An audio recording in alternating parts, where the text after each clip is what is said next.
مش كل مره انت التمرين هيبقى حلو. ساعات انت بتتمرن عشان فاهم اكني بغسل سناني، فاهم؟ مش مستمتع بالتمرين بس مش انا لازم دايما اتمرن خالص، صح. يعني ما ممكن تكون بتتمرن كده خلاص ومش عارف انت، يعني مفيش دايركشن معين وانت فاكر انت بتعمله ده شغال، بس في الحقيقه لا، في احسن. وبرده بالنسبه لي بحس ان وانت داخل زي ما انت قلت، لو انت عارف انا هجيب اللي هو كام راب، انت غالبا هتخش هتجيبهم. اهلا بيكم في حلقه جديده من بودكاست حديد وجزر. في البودكاست ده انا بتكلم وبعمل مقابلات على كل المواضيع اللي ليها علاقه بالرياضه والصحه. انا اسمي احمد بيومي، مدرب ورائد اعمال. الحلقه بتاعت النهارده كانت الجزء الثاني مع باسل وائل. في الحلقه دي احنا كملنا الكلام بتاعنا على الباور بيلدينج اللي كنا ابتديناه قبل كده. اتكلمنا عن البروجريشن، ازاي ان انت تقدر تتحسن من اسبوع لاسبوع. اتكلمنا على النيوتريشن، ازاي ان انت تقدر تظبط الاكل بتاعك عشان يكون متوافق مع الجول بتاعك ان انت تقوى وان انت تزيد عضل في نفس الوقت. واتكلمنا كمان على الريكفري وعلى الانجري بريفنشن، الحاجات اللي انت تقدر تعملها عشان على قد ما تقدر تحاول تتجنب الاصابات. وكان عندنا في الاخر كده جزء Q&A من الناس اللي بتتابعنا على السوشيال ميديا. والحلقه دي مليانه معلومات زي الحلقه اللي فاتت، فلو حسيت في النص ان انت متلخبط او عايز تسال على حاجه تقدر تبعت لي مسج او تبعت لباسل مسج على انستجرام. وان شاء الله الحلقه دي هتعجبكم، ويلا بينا. طيب احنا زي ما قلنا اخر مره، انا ببقى مقسم التمرينه نفسها لسكشنز، وكل سكشن ببقى بتارجت فيه راب رينج معين. اول سكشن زي ما كنا قلنا اللي هو سترينث اكتر، بلعب مثلا من 1 to 5، يعني من 1 to 5 ريبس.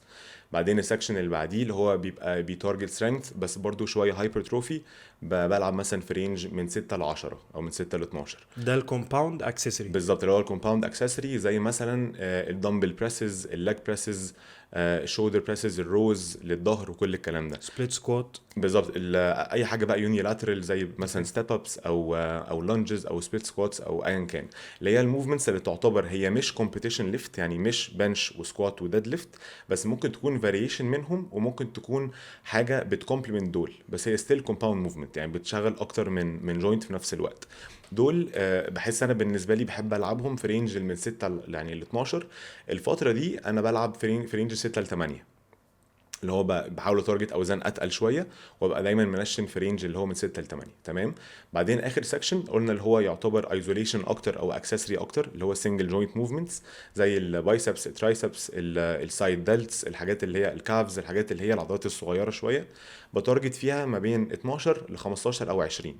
وزي برضو ما كنا قلنا، انا بالنسبه لي مش بحب قوي ازود عن 15 عده، يعني لاسباب انا ببقى مش مرتاح قوي، بحس انها الستيمولس بتاعها بالنسبه لي مش بيريحني، بحب اكتر خليني في رينج ال 12 15. بس في ناس ممكن تلعب 20 25 عده وبرضه تاخد نفس الريزلتس لو انت بتقرب لفيلير، او لو انت بتدي يعني انتنسيتي كفايه. دي حاجه شخصيه، انت مش بالظبط، بتحب العدات هي مش الكتير. غلط، يعني مش غلط، ومش يعني مش يعني هي مش اصح. واعتقد ده جاي من ان انت الباك جراوند بتاعك اكتر باور ليفتنج، بالظبط فانت كده. عدات قليله السنين. انا بستمتع بالظبط. بص، لازم احس ان الوزن شويه تشالنجينج من الاول. يعني مثلا لو قلت لي العب لي 25 عده عادي، يبقى عادي ايا كان الوزن. اول 10 12 عده انت تحس ان انت لسه مش بتعمل حاجه. فانا بفضل بالنسبه لي ان لا، ممكن احس ان السات تشالنجينج من الاول شويه، علشان وبعدين برضو زي ما قلنا بعرف اقدر الار بي اي اكتر. يعني مثلا لما تقول لي سات دي ار بي 8 او 9، لا هعرف اقدرها اكتر وانا بلعب في رينج من 10 ل 15 عن مثلا من 20 ل 25 او 30 عده. بس في الاخر كله هيقدر يستيميليت جروث لو انت بتوصل يعني الفيلير. وزي برضو ما انت قلت اخر مره، كل ما الريبس بتبقى اعلى كل ما الاحسن انك توصل لفيلير اكتر، علشان الفتيج بيبقى مش عالي قوي، فلازم ان انت تجيب اخرك فيها علشان تحس او عشان تاخد الفايده من السات دي. بس فده كده اخر سكشن في المجموعه في التمرينه اللي هو الايزوليشن. طب انا ازاي ببروجرس من اسبوع بعد اسبوع؟ زي ما قلنا انا دلوقتي بيبقى عندي راب رينج، انا ببقى اول اسبوع بتارجت الابر اند اوف الراب رينج ده. فزي ما قلنا مثلا لو انا بلعب في اللي هو الكومباوند اكسسوري، بلعب مثلا دمبل روز. تمام. فانا الجول بتاعي بلعب من 6 ل 8. فانا بختار الوزن اللي انا ببدا بيه اول اسبوع، بلعب بيه مثلا 8 عدات. اوكي. هحاول ابروجرس من 8 دي، هحاول ازقها مثلا ل 10. هحاول مثلا الاسبوع ده لعبت بالوزن ده 8 عدات، الاسبوع الجاي هحاول مثلا ازقها 9 عدات لحد ما اوصل ل 10 عدات. كده انا وصلت لاخر الراب رينج اللي انا كنت محدده، اللي هو من 6 ل 10. تمام. خلاص وصلت لاخر الراب رينج بتاعي، هبدا ازود وزن وارجع تاني لل8 عدات او ال6 عدات اللي انا كنت بدات بيهم. فاقول مثلا زودت 5 كيلو وكان نزلت تاني ل8 عدات، هبدا بروجرس تاني من 8 ل 9 لحد 10. طب البروجريشن ده هل لازم يبقى في كل السيتس؟ يعني مثلا لو انا مثلا حاطط في البروجرام انا هلعب 2 sets of 10 او 2 sets of 8، هل لازم التو سيتس ابروجرس فيهم؟ لا مش لازم. ممكن السات الاولانيه هي دي اللي انا بحاول اتارجت البروجريشن فيها، بعدين السات الثانيه ممكن العب نفس الريبس بتاعت الاسبوع اللي فات، او بعتبرها كانها كده باك اوف سيت من الموفمنت دي. صح. فممكن البروجريشن يبقى في سات واحده، وممكن يبقى مثلا الاسبوع ده في سات واحده، الاسبوع الجاي احاول اخلي التو سيتس هم اللي اجيب فيهم نفس الراب رينج اللي هو الاعلى من الاسبوع اللي فات. بعد كده أرجع عمرك تاني. بتعمل بروجريشن بالسيت فوليوم نفسه؟ يعني عمرك بتعمل بروجريشن انت الاسبوع ده عملت 2 sets of dumbbell rows، الاسبوع اللي جاي تعمل 3 sets of dumbbell rows، الاسبوع أوكي. اللي بعديه تعمل 4 sets، تعمل كده؟ حلو قوي. بص هقول لك، هو طبعا ده نوع من انواع ان انت بتعمل برضو بروجريسيف اوفرلود يعتبر، ما هو في الاخر الفوليوم كله زاد اللي هو ساتس في رابس في الويت. بس انا بحس النوع ده من البروجريشن بخليه اخر حل، اخر حاجه. ليه؟ لان دايما انت ممكن تريح 3 4 دقائق زياده وتعمل سات كمان. يعني الراحه كل ما تطول هتعرف تعمل سات زياده، بس مش دايما هتعرف تعمل رابس او ويت زياده. فده نوع كويس بس بحسه لس اكيوريت مقارنه بالرابس او اللود. فاهم قصدي؟ وبرضو بحاول ان انا يعني اصل انت كل ما تزود ساتس مش معناها ان انت اخدت ستيمولس احسن.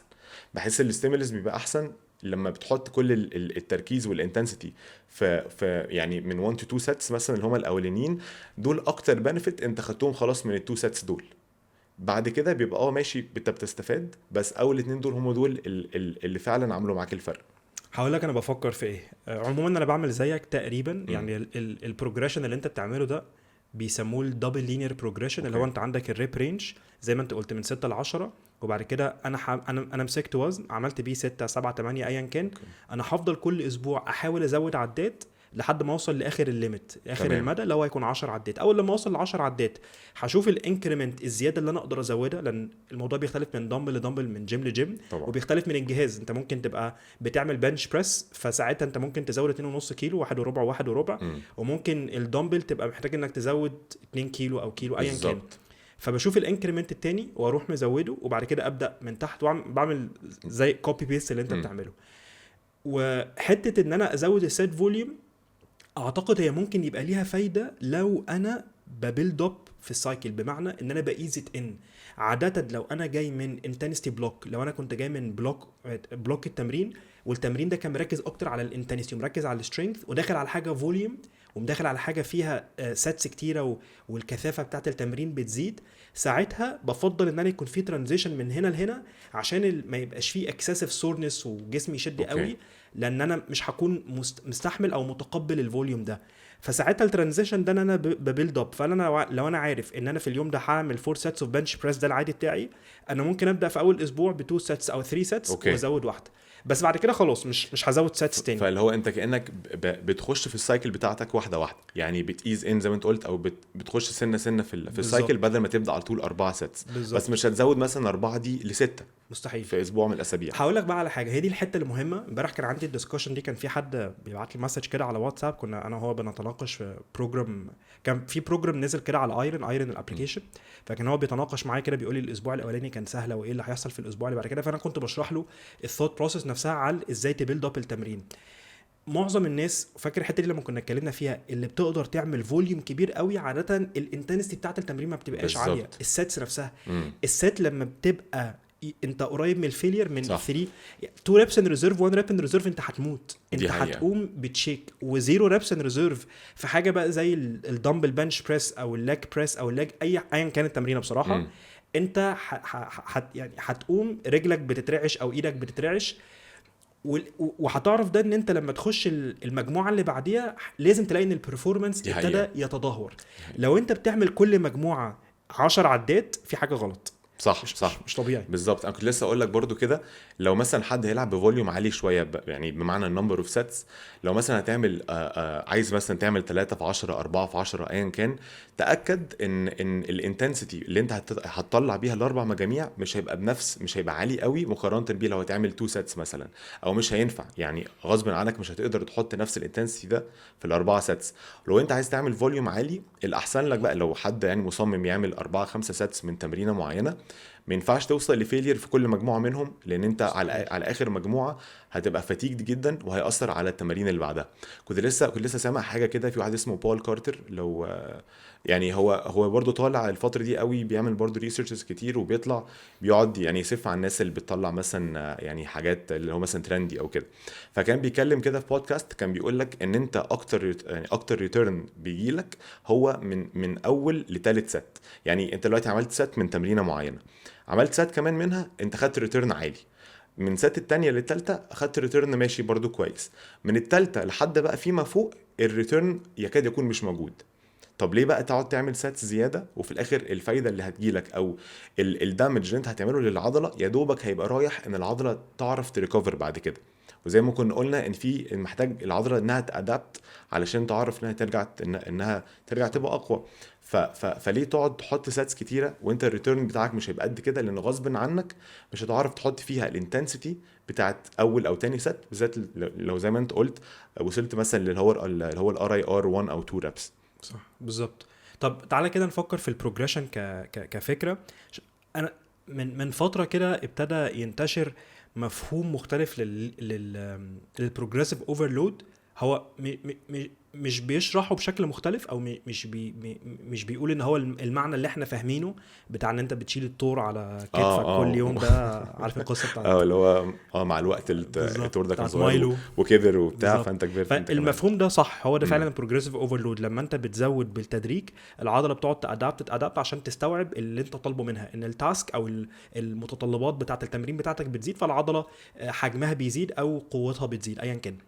بس في حاجه مفهوم بقى كان بيبص الموضوع ده بشكل مختلف. احنا مش عشان زودنا وزن قوينا، احنا قوينا فانت فزودنا وزن. فالفكره معناها ايه؟ بدل ما انت تحاول تانفورس البروجريسيف اوفرلود، حاول ان انت تفكر فيه ان هي حاجه رياكتيف، حاجه ان احنا مش بنبرو اكتيفلي بنزود الوزن، احنا رياكتيفلي بنزود الوزن. بمعنى ايه؟ بمعنى ان انت النهارده لما عملت البنش بريس بال100 كيلو عملت بيها 10 عدات، الاسبوع اللي جاي لو انت عملت 10 عدات برضو، ده معناها ان انت لسه ما تحسنتش كفايه، او ان الجرعه بتاعه التمرين لسه ما خدتش وقتها ان انت تادابت وتجرو. صح.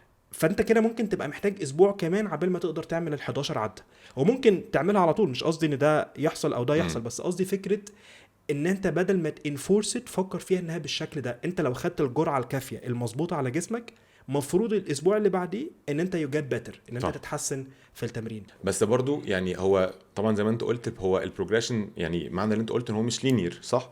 يعني مثلا لو انا السايكل بتاعتي 4-5 اسابيع، مش شرط ان انا كل اسبوع هزود. ممكن تلاقي اسبوع انت هتمنتين نفس الفوليوم او نفس الراب رينج بتاعك، بس ممكن تلاقي الاسبوع اللي وراه عملت بدل الجامب عملت 2 جامبس، يعني عليت بدل مثلا ما حطيت 2.5 لا ممكن تحط 5 مثلا يعني. فهو يعني زي ما انت قلت مش شرط ان كل اسبوع انا ما اتحسنتش ايه ده معناها ان البروجرام مش شغال، لا بس ممكن تكون محتاج وقت بس شويه زياده، بالذات لما تعدي المرحله اللي في الاول. بالظبط. تعدي اول 6 شهور بتتمرن كونسيستنتلي وبتتمرن باستمراريه وملتزم، بعد كده صح 100% مستحيل يكون لينير، مستحيل بالزبط. يمشي بالظبط. اللي هو كل اسبوع انت تتحسن. وزي ما انت قلت كمان مش كل المجاميع، انت ممكن مجموعه تتحسن فيها والمجموعه التانية انت لسه عملتها زي الاسبوع طبعا. اللي فات. طب برضه هقول لك على حاجه، انا مثلا في فتره من الفترات كنت مقصر شويه في حته انا ما كنتش بتراك البروجرس بتاعي، يعني ما كنتش بسجل بقى بالظبط انا عملت الوزن ده كام، بس انا عارف انا بلعب في ايه الرينج بتاعي، بس ما كنتش بتراك الريبس بالظبط. بس لقيت لما رجعت تاني للموضوع ده، لقيت ان هو سايكولوجيكلي كده بالنسبه لي، لو انا داخل انا عارف ان الاسبوع اللي فات مثلا عملت 8، فالجول بتاعي النهارده انا عايز اعمل 9 منتلي، وانا داخل انا التارجت بتاعي 9، لا هي اسهل قوي ان انت تجيبها عن ما انت داخل انت مش عارف انت هتعمل كام عده. فبحس دي حاجه مهمه قوي ان احنا نبقى بس بنتراك اللي احنا بنعمله، 100% بتفرق جدا بصراحه. لازم وعلى فكره لو انت مش بتتراك برضو ممكن تبقى تعمل فورمه خطيره طبعا. وتبقى قوي جدا وكل حاجه، بس في نوعيات من الناس، واعتقد ان انت في الحته دي ان انت بتحس ان انت بتبقى محتاج بيربز او محتاج صح. هدف كده جوه التمرينه نفسها. انت عندك الهدف الكبير هايبرتروفي، انا عايز ازيد عضل او عايز اقوى، بس كل سيشن في هدف في السيشن نفسها بالزبط. انا داخل حامل 9 عدات في السبليت سكوات عشان الاسبوع اللي فات انا عامل 8 عدات بالظبط. فبتحس كده ان انت عمال بتتحسن، بالذات في الاوقات لان مش كل مره انت التمرين هيبقى حلو. ساعات انت بتتمرن عشان فاهم انا اكني بغسل سناني فاهم، مش بالظبط. مستمتع بالتمرين بس مش انا لازم دايما اتمرن. خالص. صح. فمهم ان انت تدي لنفسك الجولز الصغيره دي عشان يبقى فيه وبتفرق، بتحسسك اللي هو لا انا فعلا، وبعدين برضو بتعرفك اللي انت بتعمله ده شغال ولا لا. يعني ما ممكن تكون بتتمرن كده خلاص ومش عارف انت، يعني مفيش دايركشن معين وانت فاكر انت بتعمله ده شغال، بس في الحقيقه لا، في احسن. صح. وبرضو بالنسبه لي بحس ان وانت داخل زي ما انت قلت، لو انت عارف انا هجيب اللي هو كام راب، انت غالبا هتخش هتجيبه، عن ما تبقى داخل كده انت هو والله. انا هو لحد ما اتعب وخلاص. على الله. بالظبط كده. على الله. لا ما ينفعش في اللعبه دي كده طبعا. صح. برضو الحته اللي انت قلتها انا متفق معاك فيها انت، بس في حته قلتها عايز برضو ممكن اكستند عليها شويه. ان بالذات لما حد بيعدي المراحل الاولى في التمرين بيبقى صعب قوي ان انت تقدر تتراك التحسن بتاعك. كل الان بودي ماشينز اللي موجوده في مصر يعني على حد علمي فيها نسبه ايرور طبعا، نسبه ايرور كبيره. ونسبه الايرور دي بتخليه ان هو مش مصدر موثوق فيه ان انت تقدر تتراك اسبوع لاسبوع او شهر لشهر عشان تشوف البروجريشن في الماسل ماس بتاعك، بالذات لو الجول بتاعك هايبرتروفي. فانت مش هيكون عندك غير حاجتين. الحاجه اللي هتكون سبجكتيف انك تبص على نفسك في المرايه، ممكن تبقى اوبجكتيف طبعا لو انت بتقارن بقى من شهر لشهر او حاجه زي كده، وانا شايف ان دي برضو من الافكار الظريفه جدا طبعا. بس الحاجه اللي هي هتكون ما فيهاش فتي يعني اكستريملي اوبجكتيف ان انت تبص على اوزانك والبرفورمانس بتاعك في الجيم. صح. لان انت التحسن حاجه من الاثنين، يا اما نيورولوجيكال ادابتيشن ان الجهاز العصبي بتاعك بقى احسن في الفايرنج والبرفورمانس فبالتالي انت بقيت بتشيل اكتر. صح. يا اما عضلات زادت. ما فيش حاجه تانية هتخليك تشيل عضلات غير الحته دي. بالظبط. وبعدين طول ما انت بالظبط، وبعدين طول ما انت بتقوى يبقى اتاكد ان العضله لازم تادابت مع الوقت ولازم تكبر، يعني هما الاثنين برضو ماشيين مع بعض. واخر مره فاكر لما كنت قلت لك ان انا ممكن مثلا يبقى عندي تمرينه معينه ممكن اخدها معايا من بلوك لبلوك او من سايكل لسايكل. طب ايه اللي ممكن يخليني اعمل حاجه زي كده؟ علشان انا الاقي نفسي ان انا عارف ابروجرس لمده 4-5 اسابيع وحاسس لسه فيها تاني، يعني حاسس ان انا لسه عمال اقوى في نفس التمرينه دي. طب وليه اشيلها وانا ممكن ابنفت منها لو انا ممكن ادخلها معايا سايكل كمان وافضل اكمل مثلا كمان 4 اسابيع؟ هو محدش قال ان لازم التمرين دي تقعد معاك 4-5 اسابيع ولازم تغيرها يا اما جسمك هيتعود.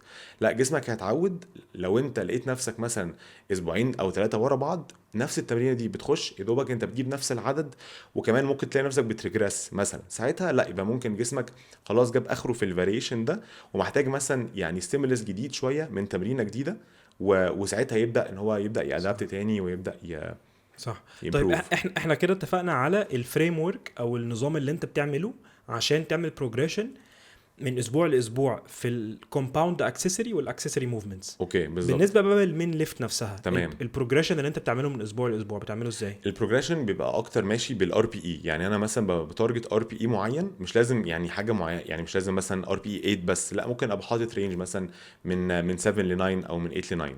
فالبروجريشن بحاول ازود كل اسبوع بس بنفس الار بي اي، بس مش شرط برضو كل اسبوع مثلا انا شلت الاسبوع ده مثلا 100 كيلو فالاسبوع الجاي انا هقدر اشيل 105 كيلو بنفس الار بي اي.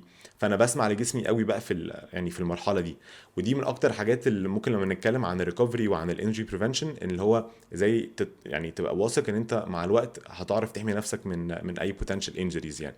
فانا مثلا الاسبوع ده انا يعني وانا بسخن ببدا احس كده، طب انا النهارده فايق مش فايق، ابدا مثلا اشوف هل الوزنه بتاعت الاسبوع اللي فات دي انا حاسس ان انا هقدر الاسبوع ده اجيبها بنفس الار بي اي. فانا بيبقى عندي راب رينج معين، فبيبقى عندي ست قبل التوب ست دي ست بوزن اخف شويه. دي تقريبا اللي انا بقيس بيها، اللي بتبيلد اب بيها بالظبط. وانا للوزن اللي ببيلد انت تلعبه بالظبط كده. يعني قول مثلا دلوقتي انا هطلع لتوب تريبل مثلا، فقبل ما العب بالتوب تريبل باللي هي توب ويت اللي انا حاطه في دماغي، فعندي ست قبلها بوزن اخف شويه برضه هلعبه تريبل. تمام. بعد ما بلعب السات دي هي بتبقى مش فاتيجنج قوي، عادي، بتبقى سات حلوه وفي نفس الوقت بتساعدني ان انا اورم اب احسن للتوب سات بتاعتي. فمنها بقدر احكم انا حاسسها النهارده كويسه، فانا حاسس ان انا هقدر اعمل جامب عن الاسبوع اللي فات، ولا حاسسها تقيله شويه النهارده فممكن اخليني بنفس الوزن اللي انا لعبت بيه، او حتى لو حاسس ان الاسبوع ده او اليوم ده مش يومي خالص ممكن اقلل سنه بسيطه. فهي البروجريشن بتبقى على حسب مين اللي هي التوب سات، يعني بحاول ابروجرس فيها اسبوع بعد اسبوع. وزي ما كنا قلنا هو اول اسبوع مش شرط يبقى، يعني ممكن تبقى بادئ بويت انت يعني هو دوبل وبالنسبه لك هو كويس، وتبدا تبيلد اب مع الاسابيع عشان تبقى ضامن ان انت بتليف روم ان انت تعرف تبروجرس من ويك 1 لويك 2 لويك 3. وممكن تلاقي الار بي اي بيعلى شويه. يعني ممكن اول اسبوع مثلا كان ار بي اي مثلا 7.5، الاسبوع اللي بعديه ممكن يفضل 7.5 بويت اعلى شويه، بعدين ممكن يعلى ل 8، بعد كده اخر اسبوع مثلا ممكن تلاقيه وصل ل 9 مثلا. بس انت عليت في الاربع خمس اسابيع دول عليت مثلا 10 كيلو. ففي الاخر التوب سات هي دي بتبقى المين جول بتاع اليوم اللي انا بلعبه، اللي هو بتاع فاهم السترينث. قصدك. اعتقد ده متوافق مع الطريقه الجديده اللي الناس بقت بتبص بيها على البروجريسيف اوفرلود، ان انت مش محتاج تجبر جسمك ان هو يبروجرس. بالظبط. شوف جسمك تقبل اللي انت كنت بتديهوله قبل كده والمرحله اللي هو فيها، ومن هنا اختار الوزن اللي انت هتلعب بيه، عشان حتى السترينث والقوه بتاعتك بتتغير وبتتاثر من اسبوع لاسبوع. الموضوع ده بالذات قوي عند البنات، اوكي. عشان طبعا. المينسترال سايكل بتاعتهم. ففي اسابيع بسبب البروجسترون لما بيكون عالي والاستروجين، اللخبطه اللي بتحصل في التو هرمونز دول اللي بتحصل. فعشان كده معظم البنات قبل البيريد بتاعتهم الاسبوع اللي قبليه، اللي هو تقريبا اولموست فاضل 3 4 5 ايام على البيريد، ده بيكون اكتر اسبوع هم ضعاف فيه، واول يوم او اول يومين، وبعد كده بيكون احسن بيرفورمانس بيعلى. ونفس الكلام بالنسبه لنا احنا بقى كاولاد، ان برضه في فلكتويشن في السترينث، في القوه بتاعتنا، على حسب حاجات كتيره، الاسترسز اللي في الحياه، النوم، الاكل، كل العوامل التانية المؤثره.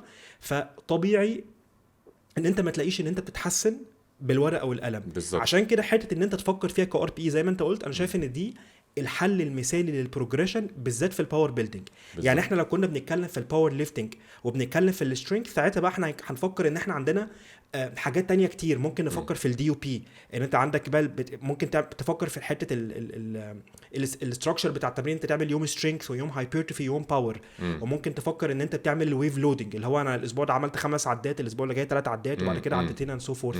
في افكار كتيره قوي انت ممكن كتيره، بس في الاخر كلها فيها بروجريشن. في الاخر لازم تكون في نوع من انواع البروجريشن، كلها فيها بروجريشن. بس انا بحب البروجريشن، النوع اللي انت قلت عليه ده بحبه، عشان بحس اول حاجه بحس ان هو فيش فزلكه كتير، مفيش تفاصيل كتير قوي. انت محتاج تاخد، مش محتاج ان انت فاهم تقعد تعمل تحليلات واكسلات عشان تقدر تعمله. وانت معتمد على زي ما بيسموها كده الديلي ريدنس بتاعتك. بالظبط كده. انت النهارده حاسس ايه بالظبط. وفي برضو اللي هو الكونسبت اللي هو بتاع الاوتو ريجوليشن، بمعنى اللي هو انت بتريجوليت التمرينه والانتنسيتيز اللي انت حاططها على حسب اللي انت حاسه. وانت انت كلاعب او ككوتش لازم تبقى الحاجه زي دي في دماغك على طول. يعني انا مثلا لو انا جاي لي كلاينت وحاطط مثلا النهارده مثلا حاطط مثلا راب سكيم معين مثلا في السكواتس او في وزن معين عايزه يشيله، لو انا لقيته النهارده حسيته مش مفوق، هو انا مش هجبرك انك لازم تشيله، لا انا هراجليت التمرينه ان احنا برضو نعرف نستفاد، ناخد خطوه نص خطوه لورا، علشان الاسبوع الجاي لو انت جاي فايق اكتر شويه تعرف تتحسن عن الاسبوع اللي احنا عملناه ده، وتتحسن اكتر كمان. نفس القصه معايا، لو انا حسيت النهارده وانا بسخن الدنيا مش حاسس ان احسن حاجه، مش نايم كويس، مش مفوق، خلاص بدل ما يعني اقول لا انا لازم اشيل وزن او لازم اعديه وفي الاخر لا قدر الله اتصاب او حاجه، لا عادي ارجع خطوه لورا او العب نفس وزن الاسبوع اللي فات عادي جدا، والاسبوع اللي بعديه لو انت دخلت كنت مظبط الدنيا شويه هتلاقي نفسك اتحسنت عادي جدا. صح، متفق معاك. طيب تعالى كده نفكر في حته النيوتريشن. بالنسبه للباور بيلدينج، انت ايه الابروتش بتاعك اللي بتفكر فيه؟ عارف كمان ان انت تبقى مهتم قوي ان انت تمنتين لو بودي فات برسنتج ثرو اوت السنه كلها. بنحاول. فانت ايه الحاجات اللي انت بتفكر فيها في النيوتريشن عشان تقدر تمنتين البرفورمانس بتاعك وتمنتين الاستاتيكس بتاعتك؟ انا بس بحس ان فكره الباور بيلدينج هي كل الفكره بتاعتها ان هو حد بيعمل الاكسسوارز بتاعته بضمير وبيعملها ومش بيفوتها، بيعملها بجد بانتنسيتي وتركيز، وحد مش بيديرتي بالك او بيركز على النيوتريشن بتاعه. انت عرفت تطبق الاثنين دول مع شويه سترينث تريننج طبعا بتديهم برايورتي في اول سيشن او يعني ثرو اوت الاسبوع بتاعك، انت كده تعتبر ماشي في الباث بتاع ان انت بتحاول تبقى بتجين سترينث وبتجين برضو اللي هو الاستاتيكس او اللي هو الهايبرتروفي جينز. انا بالنسبه لي في النيوتريشن انا رقم واحد ببص على الكالوريز. يعني انا بحاول ابقى يا اما في مينتيننس يا اما في سيربلس بسيط قوي. هتقول لي طب انت ممكن تكت؟ ممكن اكت لو انا مثلا يعني هكت لبيربس معين، بس انا اغلب السنه يا اما في مينتيننس يا اما في سيربلس بسيط. عمري ما كنت في مثلا في 1000 كالوري سيربلس ولا حاجه. يعني انا تقريبا المينتيننس بتاعي دلوقتي 3200 اللي هو الكالوريز يعني. فعمري مثلا ما هتلاقيني باكل 4000 ولا 4000 ونص بس من باب اللي هو انا عايز ازود كالوريز وخلاص عشان هقوى. طب ما انت كده هتقوى غالبا، بيرفورمانس هيتحسن، بس هتزيد اكسس فات ملهمش لازمه. ممكن تزيد نفس السترينث ده بالظبط لو انت زودت بدل ال1000 زودت 300. طب انا ليه ازود؟ هي مش موضه خلاص اللي هو لا انا لازم ابقى انا مثلا باور ليفتر فلا عادي ان انا ابقى ماشي باكسس بودي فات. فاول حاجه بتراك الكالوريز بتاعتي يعني لحد ما طول السنه، يعني على قد ما اقدر ان انا ابقى مثلا في مينتننس او ابوف مينتننس حاجه بسيطه. ده كده رقم واحد. رقم اتنين ببص على البروتين، وده يعني ممكن نقعد نتكلم عليه لحد بكره. انت البروتين انتاج بتاعك المفروض يبقى هو المحور بتاع النيوتريشن بتاعك. انت الاول او اي بلان بتاعت نيوتريشن بتبدا الاول بنحسب لك البروتين بتاعك، بعدين نبدا نحط حواليه الكاربز والفاتس. فدايما ببقى متاكد ان انا البروتين بتاعي بيبقى عالي شويه، يعني باخد مثلا لكل باوند ممكن جرام او اكتر شويه، يعني لكل باوند من جسمي باخد جرام بروتين. جرام مش وزن، جرام بنتكلم كقيمه غذائيه. تمام. يعني انت 90 كيلو تقريبا. لا انا حوالي 95. 95 95 فبتعمل لك دلوقتي. 200 جرام بروتين. يعني 200، وساعات بشوت اكتر من كده شويه، يعني 200 220 في الرينج ده. بحب دايما ابقى في السيف سايد، عشان برضو في حته النيوتريشن يعني انت مثلا ممكن تبقى حاسب على اي ابلكيشن هو مطلع لك مثلا 200 جرام بس، البروتين اللي بيجي لك من الحاجات اللي هي زي البلانت بيزد، زي مثلا لو مثلا بنتكلم في خضار معين، لو بيجي لك حاجات من الاوتس من العيش وكده، مش دايما بتبقى الكواليتي بتاعتها عاليه مقارنه باللي هو الانيمال بروتين مثلا. فبحب ان انا ابقى متاكد ان انا صافي كده من البروتين اللي جاي مثلا من الفراخ او من اللحمه او من الواي بروتين من البيض، من الحاجات اللي هي الكواليتي عاليه شويه مقارنه بالحاجات التانية. هي دي اللي على بعضها مديالي 200 او 200 وحاجه جرام. تمام. بعدين ببدا الوكيت الكاربز والفاتس جنبها الافضل وذين الكالوريز بتاعتي. بس الكاربز ببقى بحاول اخليها من سورسز تبقى شويه برضو هاي كواليتي، اللي هي الهول فودز بتاعت الكاربز، علشان تقدر تديلي المايكرو نيوترينتس اللي انا محتاجها عشان اقدر بيرفورم احسن. وبحاول اخليها برضو حوالين التمرين، وهنتكلم عن الموضوع ده برضو لو حابب يعني. فانت كده لو انا هلخص اللي انت قلته، انت بتركز ان الكالوريز بتاعتك ان انت تبقى في الرينج اللي هو 3200، على حسب بقى انت ممكن تعمل سلايد سيربلس او لا. بالظبط. وبتبقى مظبط ان انت اهم حاجه بعد كده على طول البروتين انتيك بتاعك، ان انت تقفش رقم لك ال واحد 200 220 جرام لازم كل بعد يوم. كده كاربز وفاتس بقى صباح الفل، يعني فاهم الاثنين انترتشينجبل، الاثنين بتبدلهم مع بعض، المهم في الاخر يبقوا within الكالوريك انتيك بتاعك. بالظبط. بس برضو طبعا يعني بالنسبه لحد بيتمرن وعايز برضو يبرفورم كويس، لازم الكاربز تبقى كفايه. يعني هي الكاربز هي الفيول بتاعك، هي دايما اللي هتساعدك على الريكفري، هي اللي انت لما تتمرن طبعا بتديبليت الستورجز بتاعتك، فبتحتاج ان انت بترجعها تاني من الكاربز. فالكاربز هتبقى اهم. بس هل ده معناه ان انا لو عايز اعلي الفاتس شويه واقلل الكاربز انا هتضر؟ لا خالص، عادي، هتحافظ على وزنك برضو كل الكلام ده، بس غالبا هتقدر تستفاد اكتر من ناحيه بيرفورمانس لو صح. انت يعني حطيت برايورتي على الكاربز اكتر صح. شويه. وحتى التمارين اللي احنا بنعملها في الجيم اللي هي ما تعتبرش، يعني مش متعتبرش، هي اكيد امم. مش انديورنس ومش زي الانديورنس بيزد ورك اوت زي كروسفيت والناس اللي بتلعب اكتر سيركت تريننج. احنا مش بنبذل نفس المجهود، بس في نفس الوقت برضه بيحصل ديبليشن طبعا للجلايكوجين ستورز. 100%. ولما انت لو انا فاكر صح، انا ممكن اكون غلط في النسبه اللي هقولها دي، بس لو انا فاكر صح، لو انت قليت عن 35 40% من الستورج بتاعت الجلايكوجين، البرفورمانس بتاعك بيبدا يتاثر. أوكي. وده ممكن يحصل من سيشن واحده او من دبل سيشنز. فعشان كده الناس اللي تبقى ماشيه على لو كارب دايت عاده الاداء بتاعها بيتاثر في الجيم. فانا متفق معاك ان لازم على الاقل يكون عندك لور ليميت ما تنزلش عنه في الكاربس. صح. انا متخيل ان الرقم ده هيكون ما بين من 3 ل 4 جرام لكل كيلو من وزن جسمك. ما تقريبا مظبوط. فممكن تكون حاجه 300 400 بالظبط. على حق، يعني بتكلم عليك انت. تقريبا لي انا حاجه زي مثلا كده. انا 80 كيلو ايش، فانا ممكن اكون اراوند 250 300 350 جرام. هو تقريبا، يعني هو تقريبا النسبه دي انا برضو سمعتها، هي يعني اظن هي مظبوطه جدا. وبرضو ساعات برضو ممكن ندي برايورتي للكاربز في الايام اللي انت مثلا محتاج فيها ان انت عندك مثلا النهارده حاجه مثلا لور بودي، عندك تمرينه طويله شويه، فلا ممكن اخلي الميل اللي قبل التمرين فيها كاربز اعلى شويه، او الميل اللي بعد التمرين فيها كاربز اعلى شويه.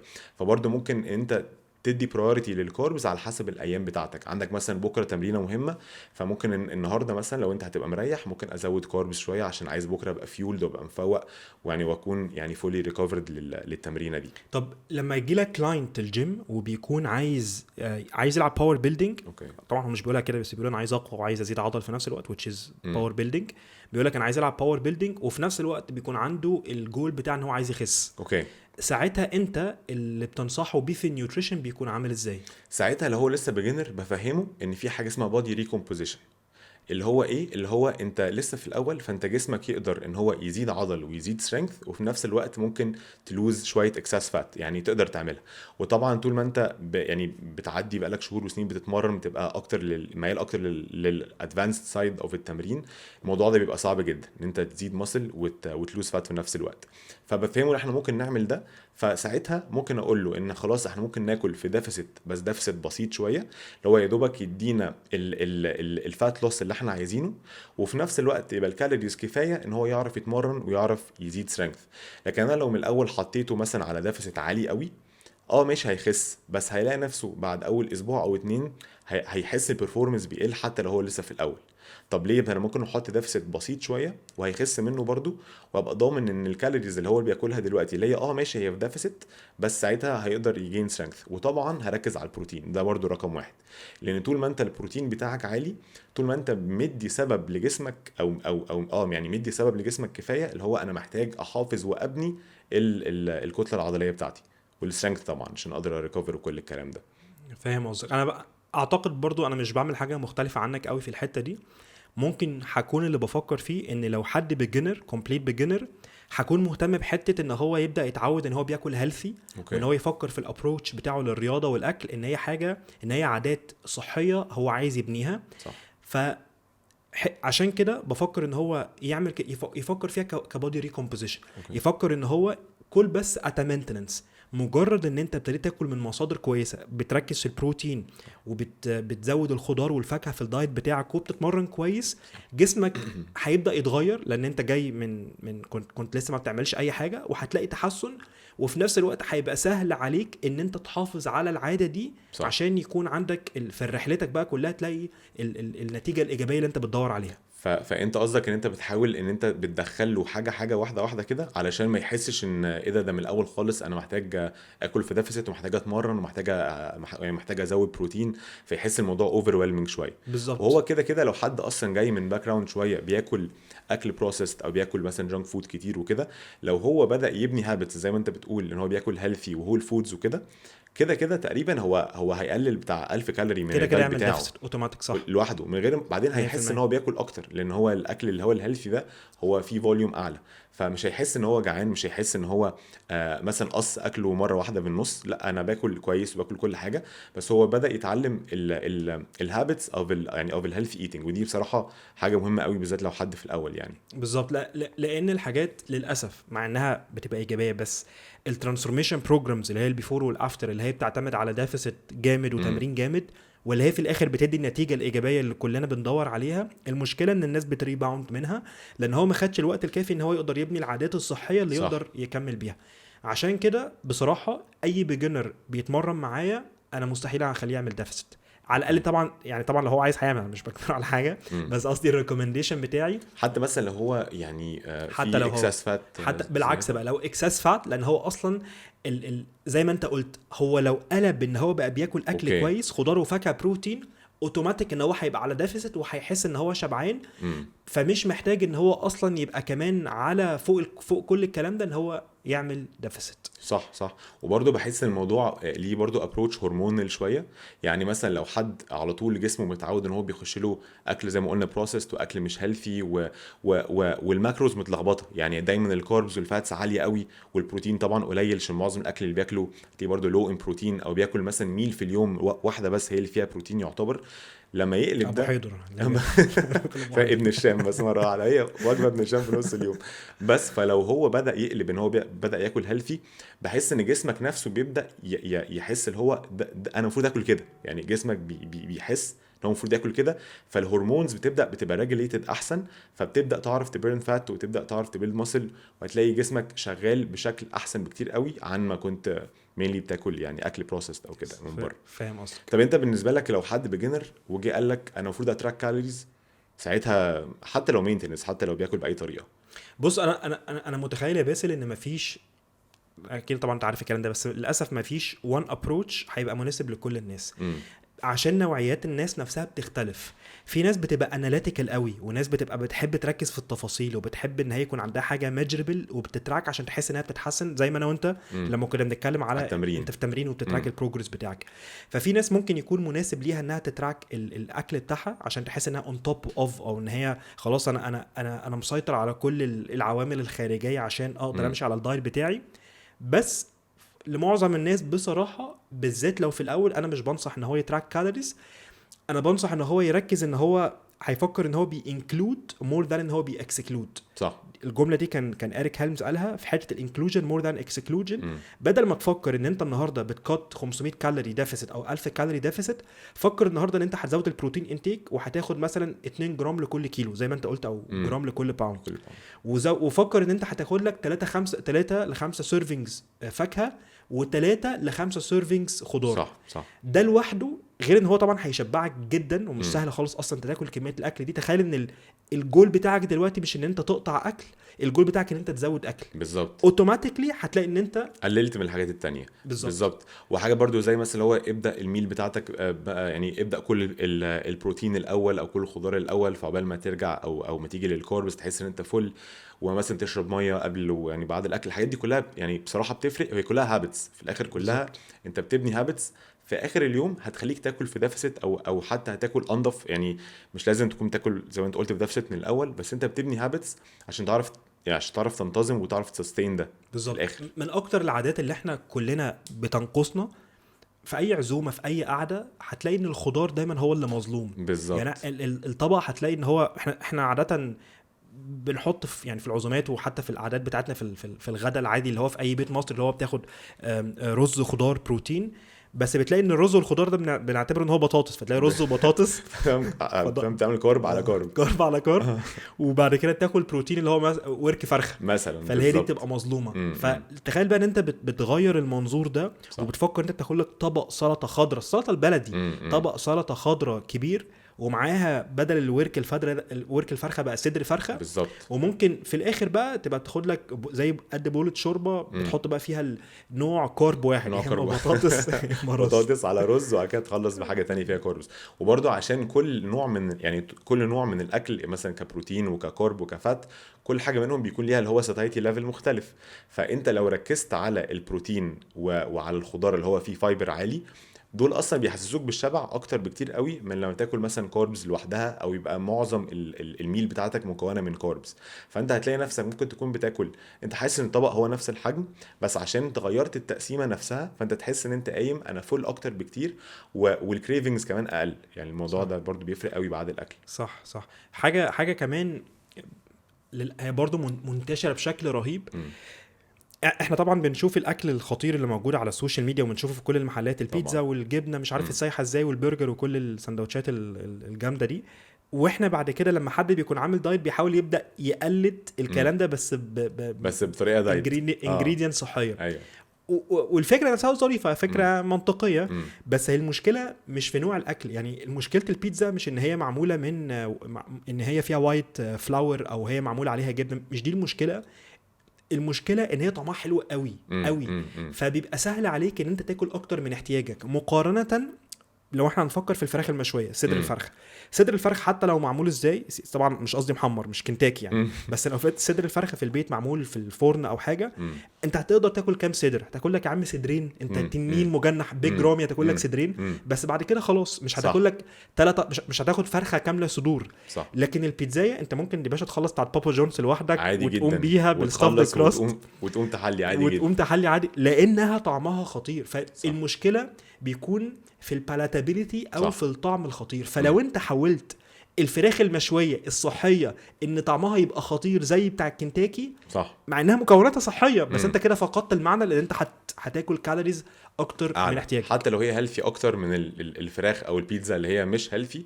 بس برضو انت كانك بتدي نفسك سبب او فرصه ان انا ممكن اكل منها اكتر، عشان هي طبعا طعمها احلى. لان المشكله في الاخر في الكالوريز، يعني بالزبط. الجسم مش بيترجم بيقول لك لا يا باشا ده جايبه من بابا جونز، لا احنا عارفين فانا هاكل بيتزا لارج اللي عادي لوحدي. في الاخر انت جسمك يعني هي دي حاجه طعمها حلو، او حاجه انت حاسس ان هي بتزود اللي انت قادر تاكل منها اكتر، فسهل قوي انك تاكل منها اكتر. بس هي ممكن تكون الترناتيف حلو، يعني لو حد عايز يغير مثلا كل فتره او حاجه، مثلا مثلا ريسيبي او حاجه هيلثي ممكن يدخلها، بس ما يبقاش ده البيز بتاع اكلك. بص عشان ما بقاش انا برضو حد فهمني بشكل غلط او حاجه، انا مش قصدي ان الاكل الصحي ان انت تحاول ان هو تخليه ممل او طعمه مش حلو، بالعكس بالظبط. المفروض ان انت تحط الكوندمنتس والبهارات وكل الحبشتكنات اللي تخلي في الاخر الوجبه طعمها حلو وتبقى انت مستمتع وانت بتاكلها. بس انت مش عايز توصل انا مش عايز توصل لبابا جونز، انت مش عايز توصل للمرحله دي من الاكل. مش عايز توصل ان انك تعمل تشيز كيك هيلثي تبقى عامله زي التشيز كيك بتاعت مش عارف مين بيعمل تشيز كيك، بس تشيز كيك فاكتوري اللي هو مش موجود في مصر. بس ايا كان مش عايز تعمل نوع من انواع البيتزا اللي هي تبقى انت فاهم قصدي اللي هو سهل تاكل منها كتير، او سهل انت يعني بالزبط. تبقى يعني اللي هو بتتغري ان انت تاكل منها ككميه كبيره فتعدي كالوريز بتاعتك بالظبط. بس انا الصبح الفطار بتاعي كل يوم انا بفطر تونه عشان بينجزني جدا. لا انا عمري ما باكل تونه زي ما هي سيك، مش مستحيل، ما حدش هيقدر يعمل كده، لازم احط عليها هوت صوص ومستردة وطحينه وليمون ومش عارف ايه واظبطها في الاخر طعمها بيبقى حلو جدا. بس مش بعملها بميلتد تشيز في الراب اللي بيلف زي الواحد فتاكل منه 5 مثلا بالزبط. لا صح ما هو في الاخر الطريقه اللي انت بتحضر بيها الحاجه هي بتفرق انت تاكل منها قد ايه. فصح 100%. طب انت ايه رايك طيب في اللي هو نيوترين تايمينج، او انت تاكل انهي نوع من النيوترينز امتى في اليوم؟ تحس انها مهمه ولا المهم اللي هو بس في الاخر الاوفر اول كالوريز؟ بص سؤال حلو ايوه، والرد عاده لما بفكر فيه بيكون على حسب الشخص في اي مرحله في الرحله الرياضيه بتاعته. تمام. لو انت لسه بادي فكك من الكلام ده. انت بس انت يعني بص احنا دلوقتي احنا في مرحله احنا على الله بالظبط. فدلوقتي بس ابدا كل كويس وما تهتمش بالاوقات، ما تصعبش الموضوع على نفسك.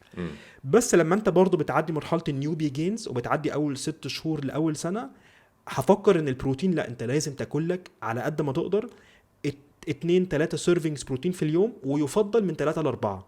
اللي انا بفكر فيه انا شخصيا لنفسي، انا عايز البروتين سيرفينجز تبقى متقسمه وبعاد عن بعض صح. عشان امنتين الام بي اس او الماسل بروتين سينثيسيس، ان الاشارات بتاعه بناء الام بي اس اللي هي الاشارات اللي هي بناء العضلات، وهي اشارات بتروح للخلايا عشان العمليه عشان تبدا انها تبني عضل. فكل لما انت بتدخل بروتين، وزي ما انت قلت اللي هو بيكون جاي من انيمال بيس، بيكون في البروتين ده الامينو اسيد اللي هو اليوسين، والليوسين ده هو اللي مسؤول عن ان هو بيانيشيت الام بي اس، بيانيشيت العمليه نفسها بتاعه بناء العضلات. فالعمليه دي لما بتبتدي بيجي لها وقت، وبعد كده بيكون الاشارات بتبدا تضعف، تبدا تنزل تاني وبتبدا تروح. فعشان كده يفضل ان انت تبقى بتبعد السيرفينجز بتاعتك. انت بتاكل لك 6 سيرفينجز ولا حاجه؟ باكل مثلا نقول 6-10 كده سيرفينج. لا بس بجد بتاكل لك كام؟ انت قصدك بروتين؟ انت قصدك جرامز؟ ما يعني لا يعني بتقسمها كام وجبه؟ بص انا باكل حوالي 4 وجبات في اليوم، بس علشان الشغل وكده فمش بعرف ان انا اكل اكتر من كده. بس برضو بقيت اعمل كده مؤخرا لسبب اللي انت لسه بتتكلم عنه، اللي هو انت بتبقى افيد لك ان انت بتبعد الميلز شويه عن بعض، علشان في كل ميل تاخد بروتين عالي شويه، فنتريجر اللي هو الام بي اس اللي هو بيبقى من حاجه اسمها امتور، اللي هو انت بتبدا بتسيميليت اللي هم الريسبتورز اللي هي مسؤوله عن انها بتبدا تبيلد ماسل. بعدين دي بتبدا تنزل تاني، فلما تنزل مثلا لمده 2-3-4 وتاكل وجبه تانية عاليه برضو فيها بروتين، تبدا تعليها قوي مره واحده، فتعرف من كل ميل تاخد الماكسيمم ايفكت منها. بس الحاجه اللي انا بقيت اركز فيها برضو مؤخرا، بقيت احاول ان كل وجبه من دول ما تقلش عن 30 جرام، يعني من 35-50 جرام بروتين، عشان نفس العمليه اللي انت لسه بتتكلم عنها دي دلوقتي بتبقى ستيميليتد لما بتاكل اللي هو اللوسين حوالي 2.5 جرام او اكتر بير ميل. طب دول بيجوا ازاي؟ بيجوا من حوالي 30 جرامز اوف بروتين او اكتر.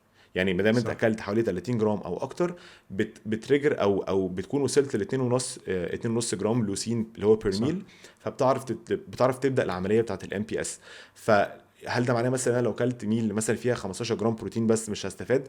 هتستفاد اكيد، بس عشان تتاكد ان الكميه البروتين اللي هي في الوجبه دي رايحه للناحيه دي، فحاول تخلي بير ميل 30 او اكتر جرام في الوجبه يعني. فانا بحاول اخلي حوالي 4 وجبات، والوجبه الواحده فيها حوالي 50 جرام بروتين بس. اكتر ميل يعني اكتر 2 ميلز يعتبر فيهم بروتين بالنسبه لي هي الفطار والميل اللي بعد التمرين. بس ده عشان لوجيستكس شغلك اكتر صح؟ يعني ممكن، بس برضو الاسباب يعني الاسباب تانية ليها علاقه اللي احنا بنتكلم فيه ده. عشان واحنا نايمين انت بتقعد مثلا بتبقى فاستد تقريبا حوالي يقول مثلا 10 ساعات. قول انت لو اكلت اخر ميل قبل ما تنام مثلا بساعتين ونص، بعدين نمت لك 7 ساعات مثلا، فانت فاستد تقريبا بقالك 9 ساعات.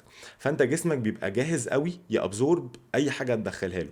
فننتهز الفرصه دي ان انت تدخل بروتين عالي شويه علشان جسمك يعرف يستفاد منها كلها. فبحاول اخلي اول وجبه دي مثلا حوالي 60 جرام بروتين. ما بين مثلا بيض ومثلا واي بروتين، يعني دول مينلي، ومثلا ممكن ادخل جريك يوجرت. دول تقريبا بيبقى الثري سورسز اللي انا بدخلهم، فبخلي بروتين عالي في اول وجبه دي بالذات. وبرده دي بتساعدني اريجوليت الكريفنجز طول اليوم. يعني بحس ان اول وجبه دي لو خليتها يعني مينلي يعني هاي بروتين وهاي فات وطبعا فيها فايبر، بحس ان انا طول اليوم قادر ان انا اريجوليت الكريفنجز بتاعتي، وبحس ان انا الهنجر ليفلز بتاعتي كلها ستيبل جدا، والانرجي ليفلز بتاعتي ستيبل جدا ايوه طول فاهم اليوم. قصدك. اعتقد يعني ما اعتقدش ان انا عندي نقطه مختلفه عن اللي انت قلته ده، باختلاف التطبيق الطريقه اللي انا بقسم بيها الوجبات بتاعتي. انت بتاكل كام وجبه في اليوم دلوقتي؟ عادة باخد 3، بس اوكي. دي بتبقى اكتر عشان بتبقى متوافقة قوي مع يومي، اللي هو الفطار الصبح، وبعد كده لو النهاردة في تمرين بيبقى فيه بوست ورك اوت، وبعد كده في غدا وعشاء. لو ما اوكي. فيش تمرين هيبقى في غدا وعشاء على طول، فايما من 3 من ل 3 ل 4. 4 بس هي نفس الكالوريز صح؟ مور اور ليس امم. الا لو كان في حاجه في اليوم نفسها لوجيستكس، سافرت اتحركت عندي شغل بره، فساعتها ممكن يبقى في بايس ناحيه الفطار او ناحيه العشاء، والغدا هو اللي بيكون في النص. بس اللي انا بحاول فعلا اتاكد منه زي ما انت قلت، موضوع 30-40 جرام بروتين في كل وجبه كل من وجبة. الوجبات، عشان قصه الام بي اس او عشان السيجنالينج بتاع بالظبط. العمليه تصنيع العضلات. عشان كده مثلا ساعات بحس اللي هو لو حد مثلا لو جالي كلاينت بيقول لي طب انا بص انا دلوقتي لازم اخلص تمرين، فهعدي اجيب اي مثلا بروتين بار وانا مروح عشان مش هاكل. فلا ما ينفعش، يعني ما ينفعش تقول ان انا يعني انت اتمرنت فانت هتريبليس ميل بمثلا 15 جرام ولا 20 جرام بروتين في بروتين بار اللي هو تقريبا ما فيهمش اصلا الكميه دي، وتقول انا كده يعني هستفاد من الميل دي. فممكن تحطها جنب ميل، يعني لو انت عايز مثلا قوي تاكل بقى البروتين بار دي ممكن تاكلها جنب وجبه عشان التوتال بتاعها تبقى فوق ال 30، بس ما تبقاش كده لوحدها، او حتى كسناك مش هيبقى ليها لازمه. بس هو لو قبل التمرين كان لوكشة بروتين حلوه قبل التمرين ماشي، ما هي جنبها ايه يعني؟ قصدك قبل التمرين بقد ايه وجنبها ايه؟ عشان دول سؤالين مهمين. خليني اعيد اوكي. النقطه دي. لو دلوقتي هو المفروض ياخد 200 جرام بروتين في اليوم، تمام. وهو اتمرن معاك قبل العشاء، تمام. فهو على مدار اليوم هو عامل له 150 160 جرام، فهو ماشي. فاضله بتاع 40 جرام. اه. فخد ال 15 جرام، مش عارف البروتين بارز بقى فيها كام دلوقتي، بس ماشي. مثلا في خد 15 جرام، مم. فاضله بتاع 35 او فاضله بتاع 25. مم.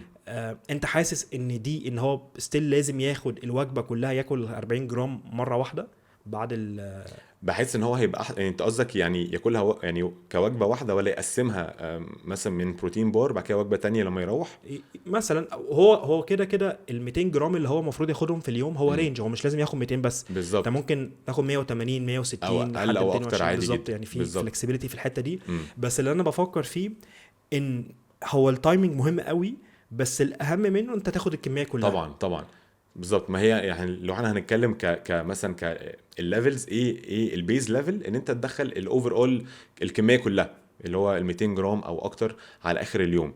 عايز بقى تبقى يعني سبيسيفيك اكتر شويه، وتبقى دقيق اكتر ومتاكد ان كل حاجه ماشيه بالظبط، ممكن بقى تشوف طب انا هقسمهم ازاي، طب انهي وجبه هي اهم وجبه يكون فيها بروتين.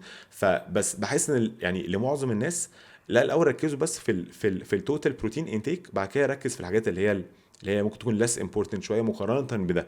صح. يعني برضو لو حد انت بتقول له انت لازم في كل وجبه مثلا اللي هو تحسب يعني ما بين 30 ل 50، ولازم اول ما تفطر تاكل، اول ما تصحى تاكل كذا، يحس الموضوع معقد جدا. صح. فطول ما انت بتدخل التوتال انتيك بتاعك كفايه، تاكد ان انت واخد 90% من البنفيتس، خلاص انت صح. كده تمام. انت كده دخلت بقى في مرحله بس انت بتحنتف عشان عايز بالظبط كده. توبتمايز عايز توبتمايز كل النتيجه حاجه بتاعتك. بالظبط صح كده. الحلقه دي جايه برعايه ايرن بيختلف عن اي موبايل ابلكيشن تاني في حاجتين. اول حاجه فلسفه التمرين والتغذيه، او زي ما بيسموها البلو برينت، معتمده اعتماد تام على الاكسرسايز والنيوتريشن ساينس واحدث التطورات اللي بتحصل في الانواع دي من العلوم. الحاجه التانيه، ودي نقطه القوه الحقيقيه اللي موجوده في الابلكيشن ده، ان هو بيعتمد كليا على الذكاء الاصطناعي. اول لما حد بيستخدم ايرن وبيبدا يدخل البيانات بتاعته، الابليكيشن او الانجن بيطلع له بروتوكول مخصوص علشانه. بروتوكول معناها دايت مخصوص ليه، وفي نفس الوقت التمرين اللي معمول علشانه بالملي. كل لما اليوزر بيستخدم الابليكيشن اكتر وبيدخل الريزولتس بتاعته بيديلها فيدباك، البروتوكول بيقعد يتأقلم ويتطور عشان يواكب التغيرات اللي بتحصل في حياة المستخدم. لو انت عايز تستخدم ايرن، حاليا في نسخة تجريبية موجودة على الاب ستور، هتلاقي اللينك موجود في الديسكريبشن. طيب ايه اللي انت بتفكر فيه او بتعمله لما بتحاول تادرس حته الريكفري وحته البين او اي انجري بريفنشن من التمرين بتاعك، سبيشالي ان انت يعتبر انت عاده انت بتحاول تماكسمايز الاوزان، تماكسمايز البرفورمانس بتاعك في السترينث ورك اوتس اللي بتعملها. كويس قوي. بص لو هنتكلم الاول مثلا عن الانجري بريفنشن، فبحس ان دي اول حاجه كده لازم تكون متاكد ان انت بتلعب بتكنيك صح. يعني بحس ان لو التكنيك بتاعك فيه اي ايرورز او بتلعب حاجات بتكنيك غلط، فانت كده معرض اصلا ان انت تتصاب. فرقم واحد كده تتاكد ان انت التكنيك بتاعك اصلا كويس ومظبوط في كل حاجه. كنا برضو بنتكلم اخر مره عن معنى ان انت الجول بتاعك سترينث، مش معنى ان انت بتماكس اوت كل مره. فمش معنى ان انا عايز ابقى اقوى فلازم كل مره اجيب اخري واقعد بقى، يعني اقعد بقى جرايند في كل مجموعه بعملها، لان نتاكد ان كل ما الانتنسيتي بتعلى كل ما انت هتبقى معرض اكتر ان انت تتصاب. فالفكره بتاعت ان اقعد تتقل اوزان دي مش حقيقه، لا عادي. يعني ممكن كل تمرينه بلعب زي ما قلنا مثلا ار بي اي 8 و9، فانا ستيل هي تقيله وصعبه، بس انا عارف امينتين البروبر تكنيك بتاعي. فدول كده رقم واحد. رقم اتنين زي ما قلنا برضو ان انا بأوتو ريجوليت التمرينه. فلو انا حاسس النهارده ان انا مش قادر، او حاسس ان انا مش قادر بيرفورم 100%، مش لازم اجبر جسمي ان انا ادوس على نفسي واكمل. طب لا، انا ممكن اقلل شويه علشان ده اللي انا جسمي يقدر يتحمله النهارده. اكتر من كده ممكن برضو اعرض نفسي للاصابه. فدول حاجتين، دول اول حاجتين بحاول اركز فيهم. تكنيك واوتو ريجوليشن. مظبوط بالظبط كده. طبعا بقى في حاجات زي الورم ابس، ان مثلا تاكد ان انت بتسخن صح على حسب ايه الموفمنت اللي عندك النهارده. عندك بنش بريس، هتعمل مثلا موبيليتي لكتفك وطبعا للشست وكل الكلام ده يعني والجوينتس اللي انت هتستخدمها النهارده. نفس القصه مثلا سكواتس والديد ليفتس، هتعمل موبيليتي للهيبس للانكلز النيز. فتبقى ضامن ان انت داخل الدنيا يعني جاهزه، وانت داخل هتبقى عارف انت برضو هتحافظ على البروبر فورم، لان دول كلهم هيساعدوك ان انت تعرف تعمل تكنيك كويس صح.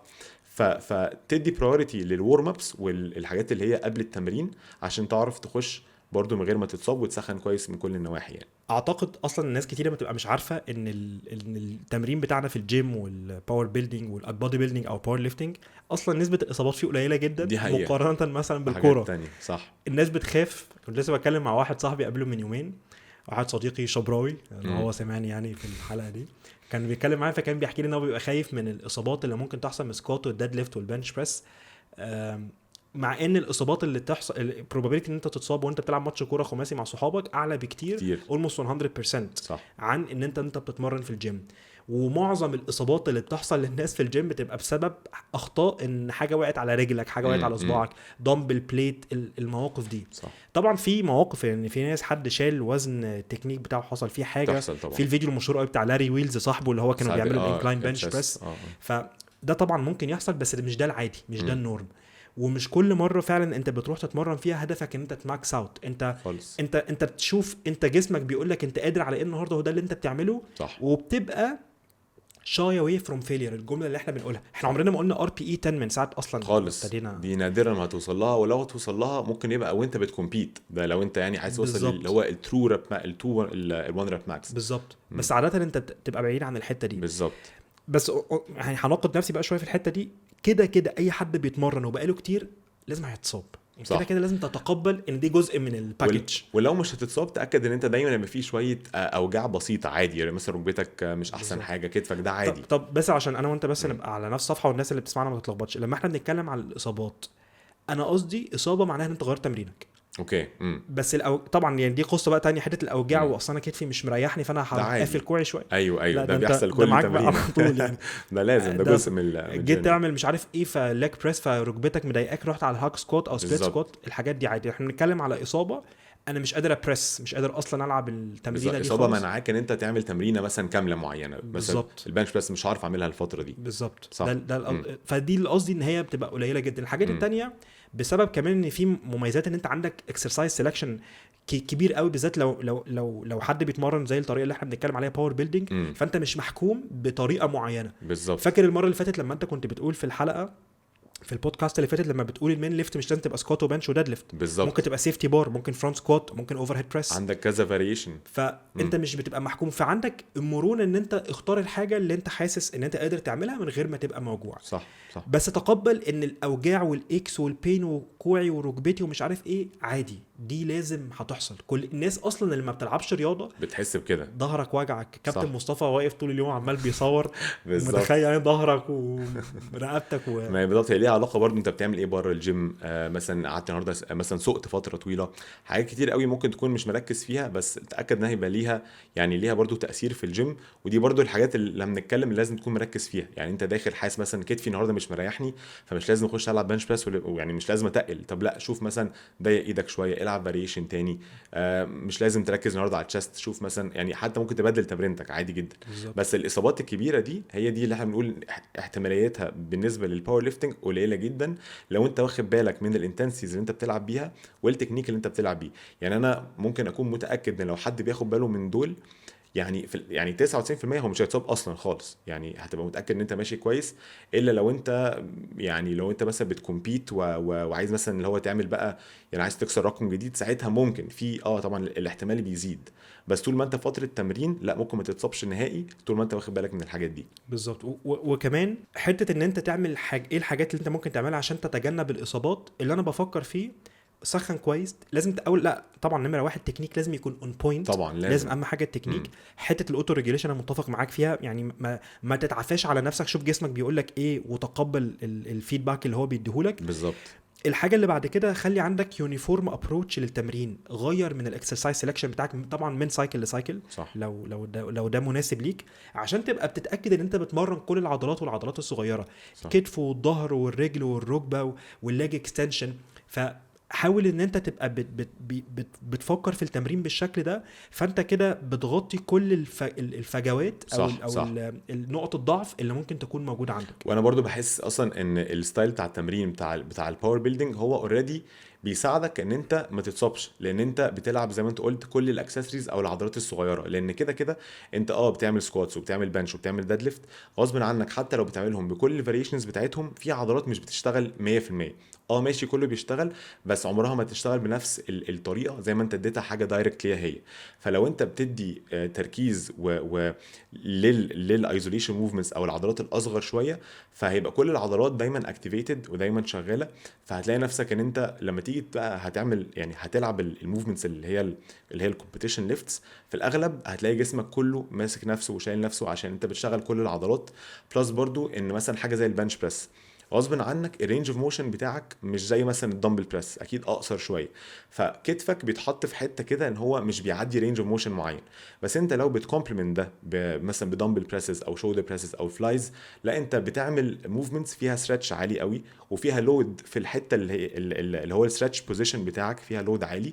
فلما بتيجي تلعب بنش بريس بتحس ان انت كتفك هيلثي، وتحس ان انت قادر تعمل الموفمنتس دي عشان انت اوريدي بتلعب زي ما انت قلت فرايتي عالي قوي يعني من الاكسسوارز، فجسمك يقدر يعني يستحمل اي حاجه، عشان اوريدي انت بتحطه تحت لود في موفمنتس او يعني في سبيكترم عالي قوي او واسع قوي من الموفمنتس. يعني الريكفري بقى ايه اللي انت بتفكر فيه عشان الريكفري بتاعك؟ بص، بحس الريكفري عامه هو ممكن برضو نحطه كده زي هرم كده وليه بيزز كده من فوق لتحت. لو هنتكلم مثلا البيز، هو لازم يكون النوم والنيوتريشن، دول كده رقم واحد. لو دول عندك مش مظبوطين ما تفكرش في اي حاجه تانية. يعني حط كده دول الاول، النوم طبعا رقم واحد، بعد كده النيوتريشن، عشان الاثنين دول هيساعدوك تريكفر، هيساعدوك تبرفورم، وهيساعدوك دايما ان الفاتيج او الدامج اللي بيجي لك من التمرينه جسمك قادر ان هو يريكفر منه، وزي ما قلنا يادابت ويبقى احسن. عديت بدول، ممكن بقى ساعتها تفكر في حاجه زي الاكتيف ريكفري اللي برضو اغلبنا اكيد بيقولها للكلاينتس بتوعه، اللي هو انت مش بتتمرن حاجه انتنس، بس بتنزل بتحرك جسمك، فجسمك ده بيساعده ان هو يقلل الدومز او السورنس اللي هو حاسس بيها.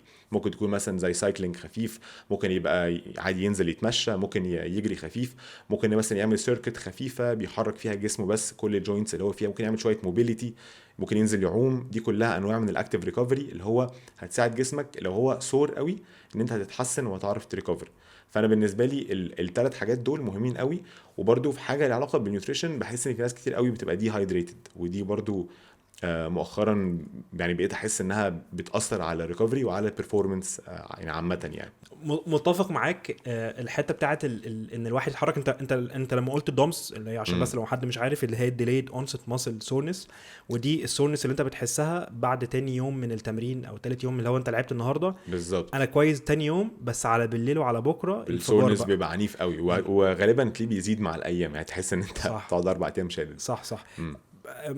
كل اللي انت قلته ده انا شايف ان دي الحاجه الحلوه، ان ادوات كتيره انت ممكن تستخدمها. بالظبط. مش لازم تعوم ومش لازم تركب عجل، عندك مش عايز تعمل مليون موبيلتي. حاجة. صح. شوف الحاجه اللي متوافقه مع حياتك واعملها. بالظبط. تمشى. لو حد اصلا شغله ان هو بيكون واقف على رجله كتير وبيتحرك، احتمال الكبير ان هو مش محتاج يعمل حاجه. بس بالزبط. لو حد زي انا قاعد طول اليوم على الكمبيوتر بكتب حاجه بصور حاجه، فطبيعي ان انا هبقى محتاج ان انا اعمل نشاط اكتيفيتي غير اللي انا بعملها في التمرين عشان الريكفري بتاعتي، وعشان ان في ابعاد تانية. لو انت النهارده كمان بتفكر التمرين مش مجرد شكل بالنسبه لك، وانت بتفكر في البعد بقى بتاع الصحه، وان انت عايز تمنتين الهيلث اند ويلنس بتاعتك، فهيبقى في لازم في جزء كارديو فاسكولار كده، بس دي خليها حلقه تانية. اللي هي انت لازم تحافظ على صحه قلبك. صح. وعشان كده انت محتاج مينيمم اكتيفيتي ليفل صح في اليوم عشان تقدر تكون انت بتقابل الارشادات اللي بتطلع من المنظمات الصحه، اللي هو زي الستبس اللي ساعات مثلا هو دخل عدد ستبس معين اللي هو تبقى اكتف عامه خلال اليوم بعيدا عن الساعتين او الساعه بتاعه التمرين بتوعك. ستبس بتعمل كارديو زياده، بتعمل صح. اي اكتيف ريكفري زي ما انت بتقول. كل الحاجات دي ممكن تبقى كويسه. وطبعا يعني كل ما حد يبقى يعني شغله او حياته بره الجيم بتبقى شويه فيها قعاد اكتر او غصب عنه مش بيتحرك كتير، بحس محتاج يهتم بده اكتر شويه يعني 100%. وطبعا الستريس يعني طبعا ده حاجه من الحاجات اللي برضو بتاثر على الريكفري، بس دي حاجه مش في ايد كل حد ان هو يعني يقدر يتحكم فيها. بس الستريس من الحاجات اللي هو لو حد ستريس قوي يعني في فتره، بنصح اللي هو طب خلاص ما تدوس على نفسك في التمرين، لان هو غالبا صح. انت مش عارف تريكفر قوي، وممكن الستريس ده يخليك تتصاب. وفي الاخر انت بتلاقي ده ان ده بيأثر على البرفورمانس بتاعك. طبعا هي كلها باكج واحده. الستريس بتاع الحياه والقله النوم والبيتزا بتاعت امبارح، ولا انا بس عمال بفكر في البيتزا بقالي شكلك جعان هموت. والبيتزا بتاعت امبارح وكل الحاجات دي ومع التمرين، مع حده التمرين، كل ده ميكس واحد. جسمك ما بيفكرش. كل دول ستريسرز عماله بتاثر عليك، فطبيعي ان ده ممكن ياثر على البرفورمانس بتاعك. صح. فعشان كده انت لازم تبقى بتستجيب، بتتعامل مع الموقف، مش ان انت مجرد بس لا انا ستريسد بس ما فيش دعوه انا كده اخش وهجيب اخري في التمرين. لازم تسمع لجسمك جدا، ولازم تبقى بتفكر. الموضوع مش كله اللي هو لا انا لازم اتمرن مهما كان، لا لازم في اوقات كده تاخد خطوه ورا علشان تعرف تكمل. في الاخر هي لعبه دي يعني هو يعني هيعمل زي ماراثون في الاخر، انت هو مين اللي هيكمل. فلو انت على طول بقى متحمس قوي ولا انا هتمرن حتى لو انا ما بنامش حتى لو انا مضغوط من كل حاجه في الدنيا، هتلاقي الموضوع في الاخر جه على دماغك. هصحى الفجر وهموت، هصحى الفجر وهنام ساعتين بس وهصحى اتمرن الفجر وبتاع. لا لازم لا يعني لازم بحس ان كل حتى ما تبقى ادفانسد اكتر، كل ما لازم تركز في الحاجات دي اكتر بكتير، لان معرض اكتر ان انت بس انا اعتقد ان انت مش من النوع اللي بيسترس بسرعه، صح؟ يعني انت قصدك ستريس عامه او انا شخص هادي قوي، يعني هتلاقيني دايما يعني بحاول امانج الحاجات دي من جوه كده، فلا يعني لحد ما الدنيا تمام يعني. بس ما فيش حاجه بتعملها عشان الاسترس شخصيا، صح؟ مفيش حاجه سبيسيفيك بتعملها عشان بصراحه لا. بس يعني في بقى طبعا بقى ناس يقول لك هو لازم بقى تعمل مديتيشن ولازم مش عارف ايه، بس يعني انا بصراحه يعني ما عنديش وقت ومش بعرف يعني، ما عمري ما حاولت اعمل ده بصراحه. بس ليها مثلا طرق تانية. يعني ممكن اعمل حاجه لو انا مثلا السكادجول بتاعي ضيق شويه، ممكن اعمل حاجه ان انا مانج الستريس فيها. بص اعتقد هي لازم في الاول تبقى هي نفسها في حد ذاتها مشكله انت بتحاول تحلها. بس لو انت رباني كده الموضوع، انت بتاخد الموضوع مواضيع بسلاسه وبتعرف تتعامل مع الضغوطات وهادي وكومبوزد، اعتقد كده تأثير الاسترس العالي عليك هيكون اقل من حد صح. بيجز او بياخد المواضيع على صدره على اعصابه كده بالظبط، على اعصابه، ساعتها الموضوع هيختلف. طبعا المديتيشن بقاله كتير قوي، بقاله فتره، بقاله سنتين كده في الهاي بتاعه، وكل الناس بتتكلم على المديتيشن. اعتقد برضو دي من الادوات الايجابيه اللي حد ممكن يستخدمها. انا شخصيا اعتقد اكتر حاجه بحس انها بتجيب معايا نتيجه الكتابه. اوكي. الجورنالينج بتفرق قوي، والكتابه دي ليها برضو طرق كتيره، بس الطريقه اللي انا بستخدمها ان انا بمسك ورقه وقلم وبكتب اكني بحكي لنفسي او بتكلم مع حد، اكني بتكلم مع نفسي اللي حصل مثلا النهارده وكده، ولا اللي في دماغك عامه تكتب اي حاجه في دماغك. ده ممكن الصبح اصحى النهارده وبعد كده انا عاده ببدل ما بين المديتيشن وما بين الكتابه، لان الكتابه بقى لي فتره بعملها. المديتيشن بيبقى ليها وقتها، بس في اوقات ببقى عارف لما انت تبقى حاسس انك عايز تحكي وعايز تتكلم، عايز بس عايز تطلع تفضفض كلام كده. فبتعمل كده بس مع نفسك. بالظبط، وتحط افكارك على ورقه. فمواقف حصلت امبارح مش عارف انت بتفكر في ايه في الشغل، حاجه شاغله بالك انت المفروض تعملها الاسبوع ده او الاسبوع اللي جاي، حاجه انت متاخر فيها. فلما بتحط الحاجات دي كلها اكنك قاعد بتفضفض مع حد بتحس انها بتريحك في ساعتها يعني ولا اون سبوت. هي دي بقى الميزه كأنك بتاعتها. طلعت شويه ستريس بالظبط. من جواك. على عكس المديتيشن انا شايف ان هو من الادوات الايجابيه جدا، بس هو المديتيشن فكرته ان انت تتعلم ان انت تبقى في الوقت الحاضر، تبقى بريزنت، صح. ما تبقاش مشغول بالمستقبل ولا شاغل نفسك باللي حصل قبل كده. فهي مهاره انت بتتعلمها بالوقت، وعاده انت مش هتلاقي نتيجه ايجابيه لما انت تمديتيت اون سبوت. لازم اللي هي بتاخد وقتها طبعا عبال ما تتعلم المهاره دي، تبقى احسن فيها، لان هي تاخد وقت. لان انت متخيل ان انت قاعد في حته، انا وانت دلوقتي عمالين نتكلم مع بعض، فطبيعي ان انت وانت بتسمعني ممكن دماغك بتفكر صح ايه اللي هيحصل، او انت هتعمل ايه النهارده، او السكشن اللي جاي من الحلقه. بس الواحد بقى بالوقت لما بيلاقي ان هو كل مره بيقعد 10 دقائق ربع ساعه كده وبيركز فيهم، ان هو بيحاول يركز مع افكاره، بيبدا يتعامل بيتعامل بشكل احسن مع الوقت الحاضر. صح. الكتابه لا، انت اكنك قاعد بتفضفض مع واحد صاحبك، فخلصت استريحت. وبرضه يعني ما اظنش بتاخد وقت، يعني لو هتقعد تكتب شويه 10 دقائق مثلا، حاجه ممكن حاجه زي كده. طب مثلا برضو اليوجا مثلا بتعتبرها حاجه من الحاجات اعتقد بس انا ما جربتهاش، ولا انا بس بصراحه بس اعتقد بس هو في الاخر كلها الحاجات اللي هو انت بتبقى فاهم في ستيت اللي هو فاهم اللي هو بيس اوف مايند، وبتبقى هادي كده وزي ما انت قلت في الوقت الحاضر، دي بحسها من الحاجات اللي بتفرق. وبرضو يعني التمرين يعتبر حاجات من الناس اللي طالع فيها ستريس. يعني انا بالنسبه لي التمرين او الساعتين بتوع التمرين دول بتوع اليوم هم بتوعي، فاهم؟ فاللي هو انا حتى لو عنديش وقت ان انا اطبق الحاجات دي، فالساعتين دول الى حد ما بيساعدوني ان انا اطلع اي ستريس ممكن يكون عندي يعني.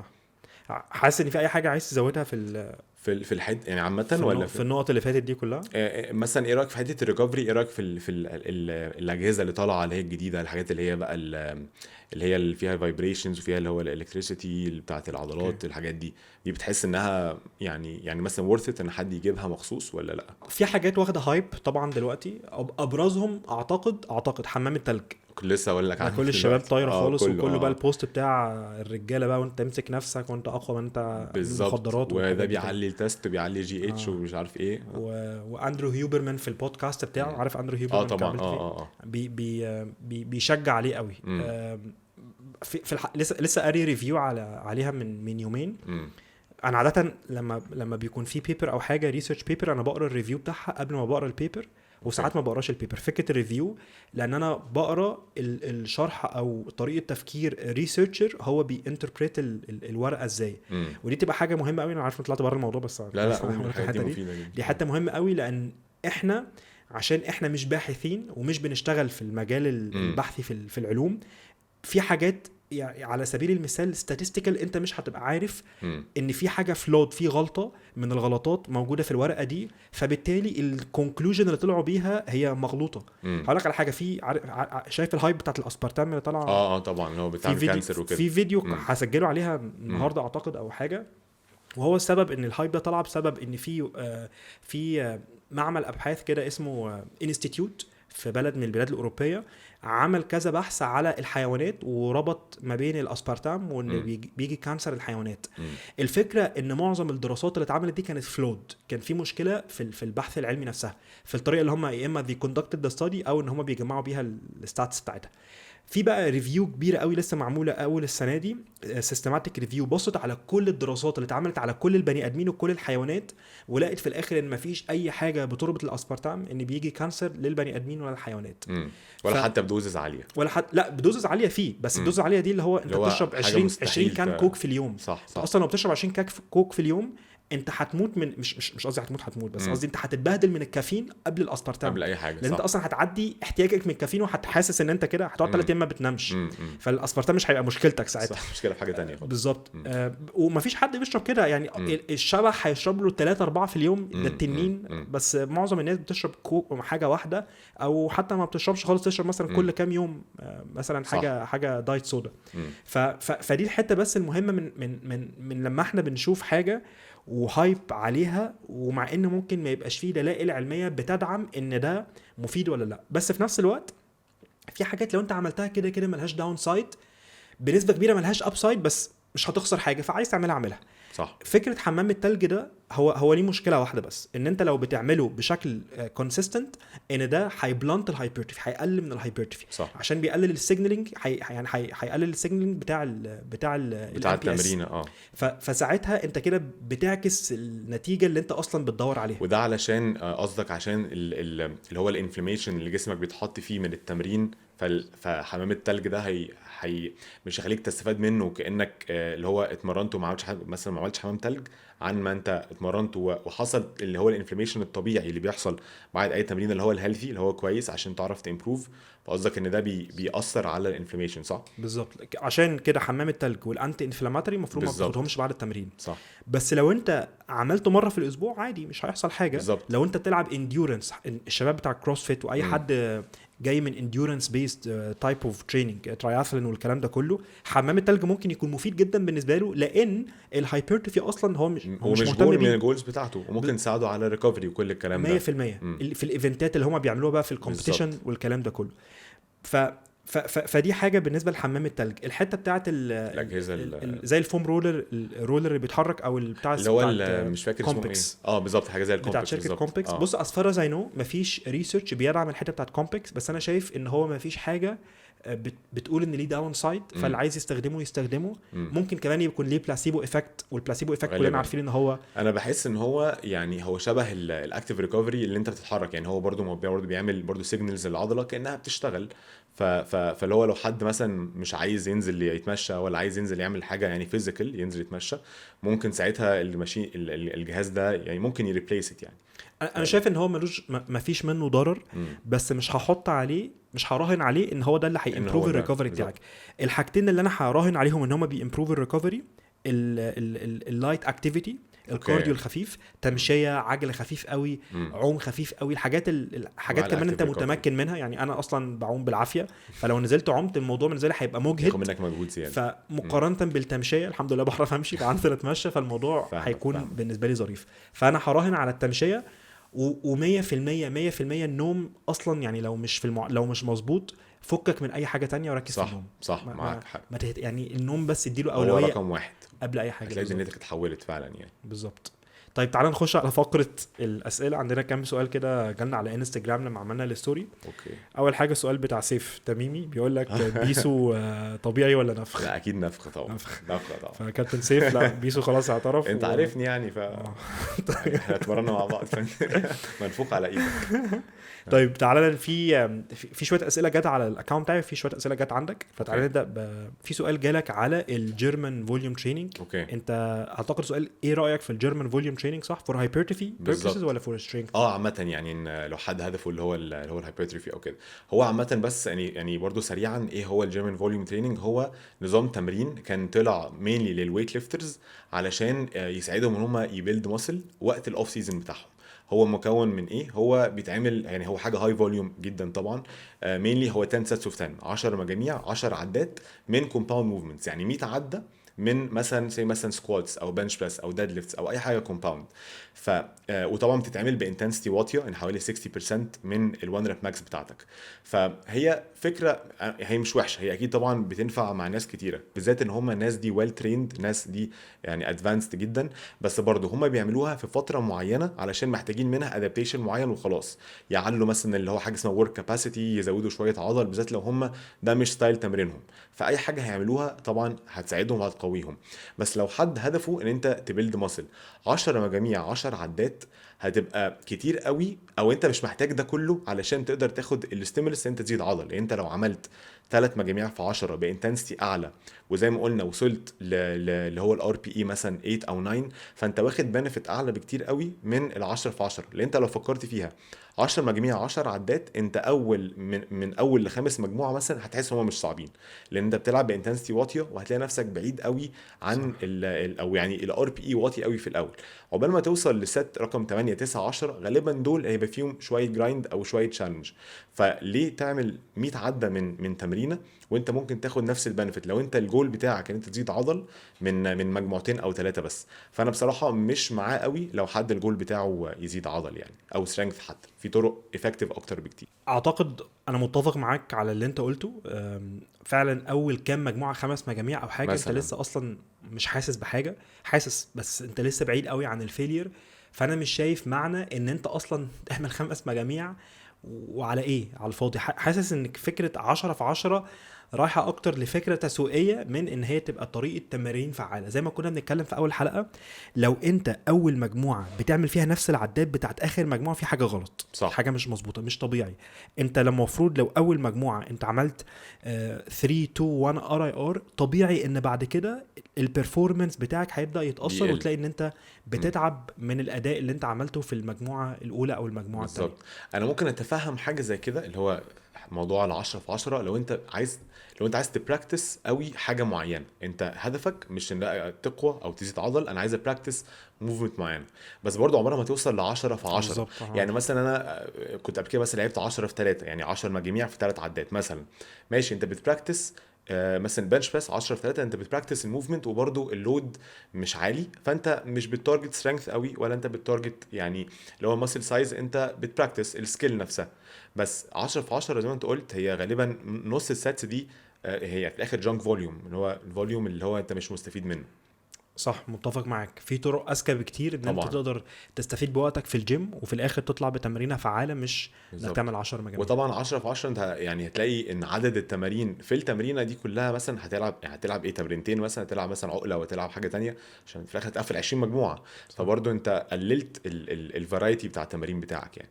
مش السؤال التاني يا كابتن بيسو، لو عايز العب بنش بريس وعندي وجع في كتفي، هو ده اوكي. كان السؤال كده صح؟ هو كان السؤال تقريبا لو عايز يعني العب بنش بريس اوزان تقيله وانا محافظ على كتافي من غير يعني من غير ما اسبب وجع، او انا افضل يعني احافظ على هيلثي شولدرز يعني. اوكي. بص برضه هو البنش بريس عامه ليه طبعا ليه كذا يعني ليه كذا طريقه. يعني في ناس بيمسكوا واسع قوي، في ناس بيمسكوا ضيق، في ناس بيمسكوا اللي هو نيوترال جريب اللي هو الاوسع مثلا من كتفه حاجه بسيطه.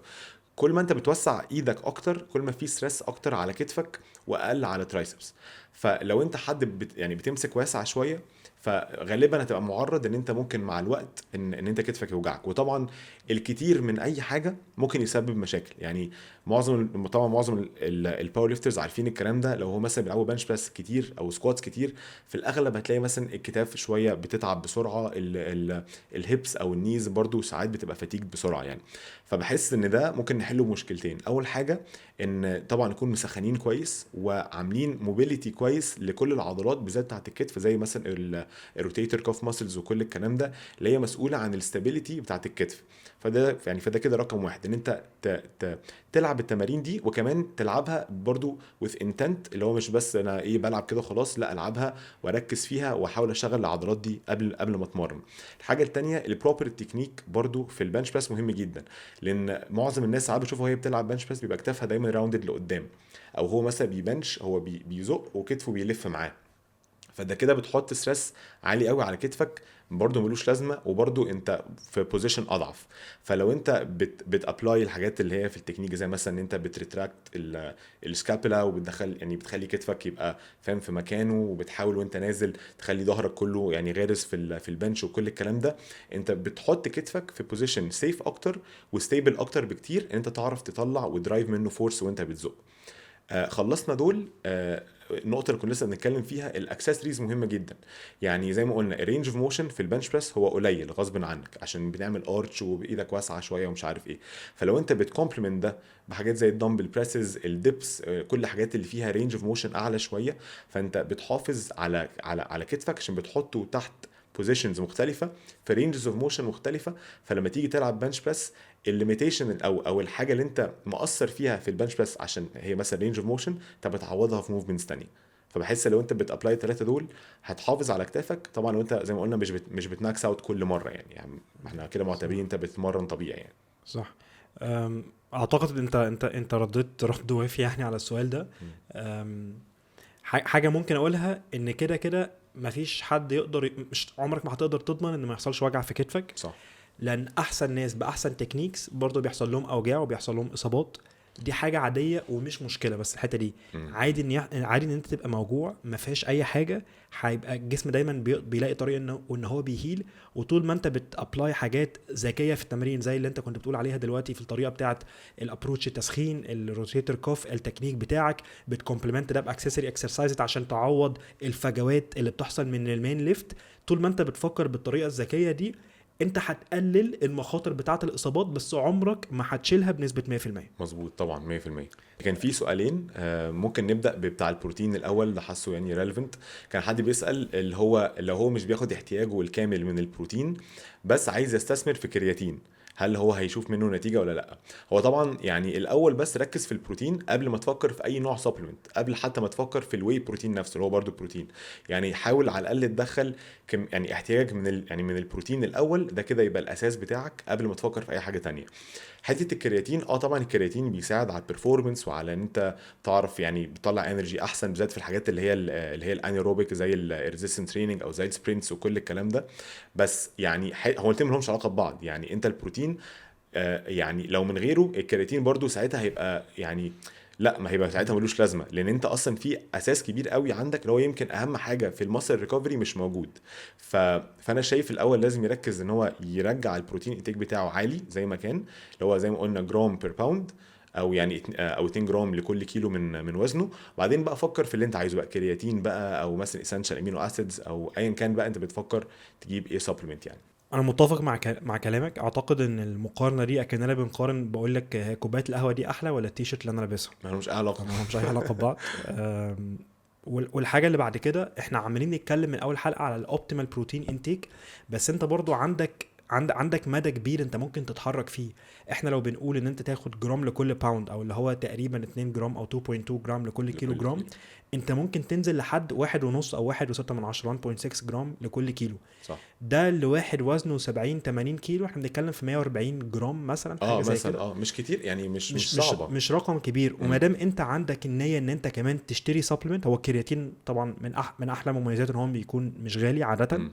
بس لو انت ناوي كمان انك تشتري سبلمنت، انت لو جبت لك شويه جريك يوجرت بيهم احسن. بالظبط يعني، بالظبط على يعني شويه علب تونه، انت كده هتقدر احسن بكتير. تعوض يعني بالظبط، يعني انا شايف اللي هو لا، انفست الفلوس دي رقم واحد، انفست فلوسك في يعني في اكلك، وطبعا في البروتين قبل ما تفكر ان احط فلوسي بقى في مثلا في بري ورك اوت ولا في ايا كان بقى سبلمنت ايه اللي عايز تشتريه.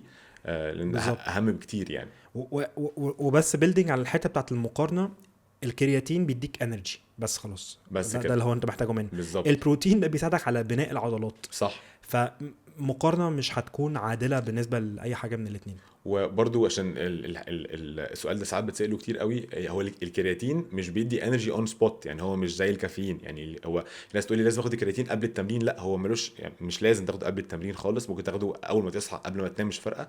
هو جسمك طول ما هو مشبع بالكرياتين، يعني طول ما انت بتاخده مثلا فتره، فالخلايا بتاعتك وطبعا كل الكلام ده بتبقى مشبعه بالكرياتين، فبتعرف طول ما انت بتاخده مستفيد من الايفكتس اللي هي الايجابيه بتاعته، فمش لازم قبل التمرين. 100%. ماشي، اخر سؤال عندنا ايه بقى؟ كان حد بيسأل عن اللي هو الصيام المتقطع او اللي هو الانترميتنت فاستنج، هل ممكن حد يعمله ويلوز فات ويجين ماسل في نفس الوقت؟ انا متخيل اجابتك هتبقى ايه، بس قول طيب. بص اقول لك على حاجه، انا مؤخرا بقيت مش ضد الفاستنج على فكره، يعني سمعت يعني وقريت عنه كتير اخر فتره. هو الفاستنج ليه فوائد صحيه كتير قوي. يعني في ناس بأمراض معينة أو مثلا ناس فوق سن معين أو حاجات كده ممكن يستفادوا من الفاستنج لأسباب صحية ليها علاقة بالسكر، ليها علاقة بأنها بتريجليت اللي هو الانسولين في الدم بتاعك جسمك. برضو في ناس بتقول إن هو بيدي الدايجستيف سيستم بتاعك بريك شوية، بدل ما هو طول اليوم عمال يهضم في أكل، لا هو بيريحه شوية. في برضو حاجة اسمها اوتوفاجي، اللي هو جسمك بيبدأ يكسر أي مثلا بروتينز مش كويسة في جسمه، أي خلايا مش كويسة في جسمك. فده طبعا كلها فوائد صحيه. طب هل ليها علاقه او هل هستفاد منها او لازم افكر فيها لو انا عايز الوز فات واجين مازل؟ يعني واجين ماسل مش حاسس انها ريليفنت قوي، لان في الاخر اللي بيحدد ده هو ان انت بتبقى بتاكل كالوريز اقل من احتياجك، ده كده رقم واحد. قدرت تطبق ده هتلوز فات. طب هجين ماسل ازاي؟ ان انت تقدر تدي ستيمولس لجسمك من خلال التمرين والبروتين انتاج بتاعك، ان انت تعرف ان انت مع الوقت هتزيد عضلات. فحاسس ان هو ماشي ممكن تعمل دول لو انت بتفاست، بس لازم تبقى مركز على الكالوريز بعيدا عن انت صايم ولا لا. يعني حتى لو بتصوم مثلا 16 ساعه ويعني وبتاكل 8 ساعات، ال8 ساعات دول لازم تكون متاكد ان انت بتدخل فيهم بروتين كفايه وبتاكل في ديفيسيت من الكالوريز بتاعتك. صح. لو مش بتعمل فاستنج خالص ممكن برضو تحقق نفس النتيجه، يعني هي مش فارقه خالص يعني. اعتقد اللي بيفكر في الانترميتد فاستنج هيبقى حاجه من الاثنين، يا اما بيكون عايز يدي بس نظام اليوم ويمشي عليه وينجز نفسه، يا اما بيكون عايز يخس. بس اعتقد اغلبيه الناس لما بتفكر في الانترميتد فاستنج عشان فكره الويت لوس، وهي فعلا ممكن تساعدك ان انت تعمل بيها ويت لوس لان انت بتقلل الويندو اللي انت بتاكل فيها. لو بنتكلم اوبتمايز بقى التمرين في نفس الوقت انت عايز تزيد عضل، هي نمره واحد زي ما انت قلت التمرين، لان التمرين هو اللي بيدي السيجنالينج عشان تبدا تخش في عمليه الام بي اس، في عمليه تصنيع البروتين. فلو انت اصلا بتاكل كل البروتين اللي على كوكب الارض وما بتتمرنش، صح مفيش عضلات صح. هتطلع طبعا، هيبقى فيه يعني بس هتبقى حاجه مينيمال. لكن التمرين نفسه التنشن اللي انت بتحس بيه الميكانيكال تنشن هو اللي بيبدا السيجنالينج بروسيس دي. لو انت بتصوم 8 ساعات او بتاكل في خلال ال8 ساعات ومقسم البروتين على 3 وجبات في خلال ال8 ساعات، ما اعتقدش هيبقى في اي مشكله في اي حاجه بالظبط. اولموست انت will get the same result. برضو في فرق كبير قوي من حته عارف الموضوع ده كل شويه بكرره، بس في حته الاوبتيماليتي والبراكتيكاليتي ممكن يكون اصلا اللي انت عايزه انت تقدر تعمله 70-80% من النتيجه. يعني انت لو انت بتاكل على مدار اليوم ومقسم اكلك 6 وجبات، ده كده تاخد 100% من النتيجه. لو انت قسمته على 8 ساعات وكلتهم 3 وجبات، انت واخد 80% من النتيجه. ده ممكن تبقى نتيجه مرضيه جدا بالنسبه لك. صح. وبرضو ده يعني بحس الموضوع ده ممكن يعني ما ينفعش كله يطبقه. يعني انا مثلا بالنسبه لي انا مش هعرف في 8 ساعات ادخل الكالوريز بتاعتي، ما انا مش هعرف. فلو انا هاجي على الكالوريز او هاجي على البروتين انتاج بتاعي من باب ان انا مثلا عايز افاست او عايز اطبق نظام الدايت ده وخلاص، لا، ما انا بالنسبه لي هخسر بيرفورمانس، هخسر عضلات، هخسر كل الكلام ده. فبرضو لازم اللي هيطبق ده يبقى عارف ان هو مش هيأثر في الحاجه الاهم اللي هي نيوترينتس والاوفر اول ماكروز بتاعته. بالظبط. بس رد مباشر ممكن جدا طبعا تعمل انترميتد فاستنج وتبيلد ماسل، مش هيبقى فيها اي مشكله لو الكالوريز مظبوطه والبروتين مظبوط طبعا ممكن 100%. في حاجه انا يعني لسه سامعها برضو بس يعني مش متاكد هي صح ولا لا 100%، بس ات ميك سنس. يعني كان بيقول إن هو زي ما انت قلت ان الاثنين درايفرز بتوع ان انت بتعمل او بالتريجر بتاع اللي هو الام بي اس بيبقى من التمرين او من البروتين، الاثنين دول. فحته اللي هو اذا النهارده اتمرنت فلازم ادخل بروتين اكتر عشان النهارده اتمرنت. بس اللي قريته او اللي سمعته هو ان انت عشان اديت سيجنال من التمرين عالي قوي، فجسمك از فيري سنسيتيف لاي للبروتين اللي هتدخله حتى لو اقل شويه. فسي مثلا النهارده انا اتمرنت، فممكن لو انا مثلا ما دخلتش ال 200 جرام دخلت مثلا 150 جرام، انا ستيل مستفيد علشان جسمي سنسيتيف قوي ليه عشان لسه متمرن، فهقدر ابزورب واستفاد من كل حاجه. يوم الراحه عشان مثلا انت مش بتتمرن فيه، فانت لا، ممكن ساعتها بقى تحتاج تبقى في الابر اند بتاع البروتين زي ما قلنا، مش لازم يبقى رقم محدد، ممكن يبقى رينج. ساعتها ممكن تعرف او ساعتها يبقى الاحسن ان انت تخليك في الابر رينج عشان انت محتاج كل الستيمولس يبقى جاي من البروتين يعني. ده كان باسل وائل. لو عايز تعرف اكتر عن باسل وتشوف المحتوى اللي هو بيقدمه على السوشيال ميديا، هتلاقي كل اللينكس بتاعته موجوده في الديسكريبشن بتاع الحلقه. لو حد عايز يتواصل معايا او عايز يسالني على حاجه، ممكن تبعت لي مسج على انستجرام او ممكن تبعت لي ايميل على ahmedbayoumi@ironandcarrots.com. شكرا ان انتوا كنتوا موجودين معايا النهارده، اشوفكم الحلقه اللي جايه.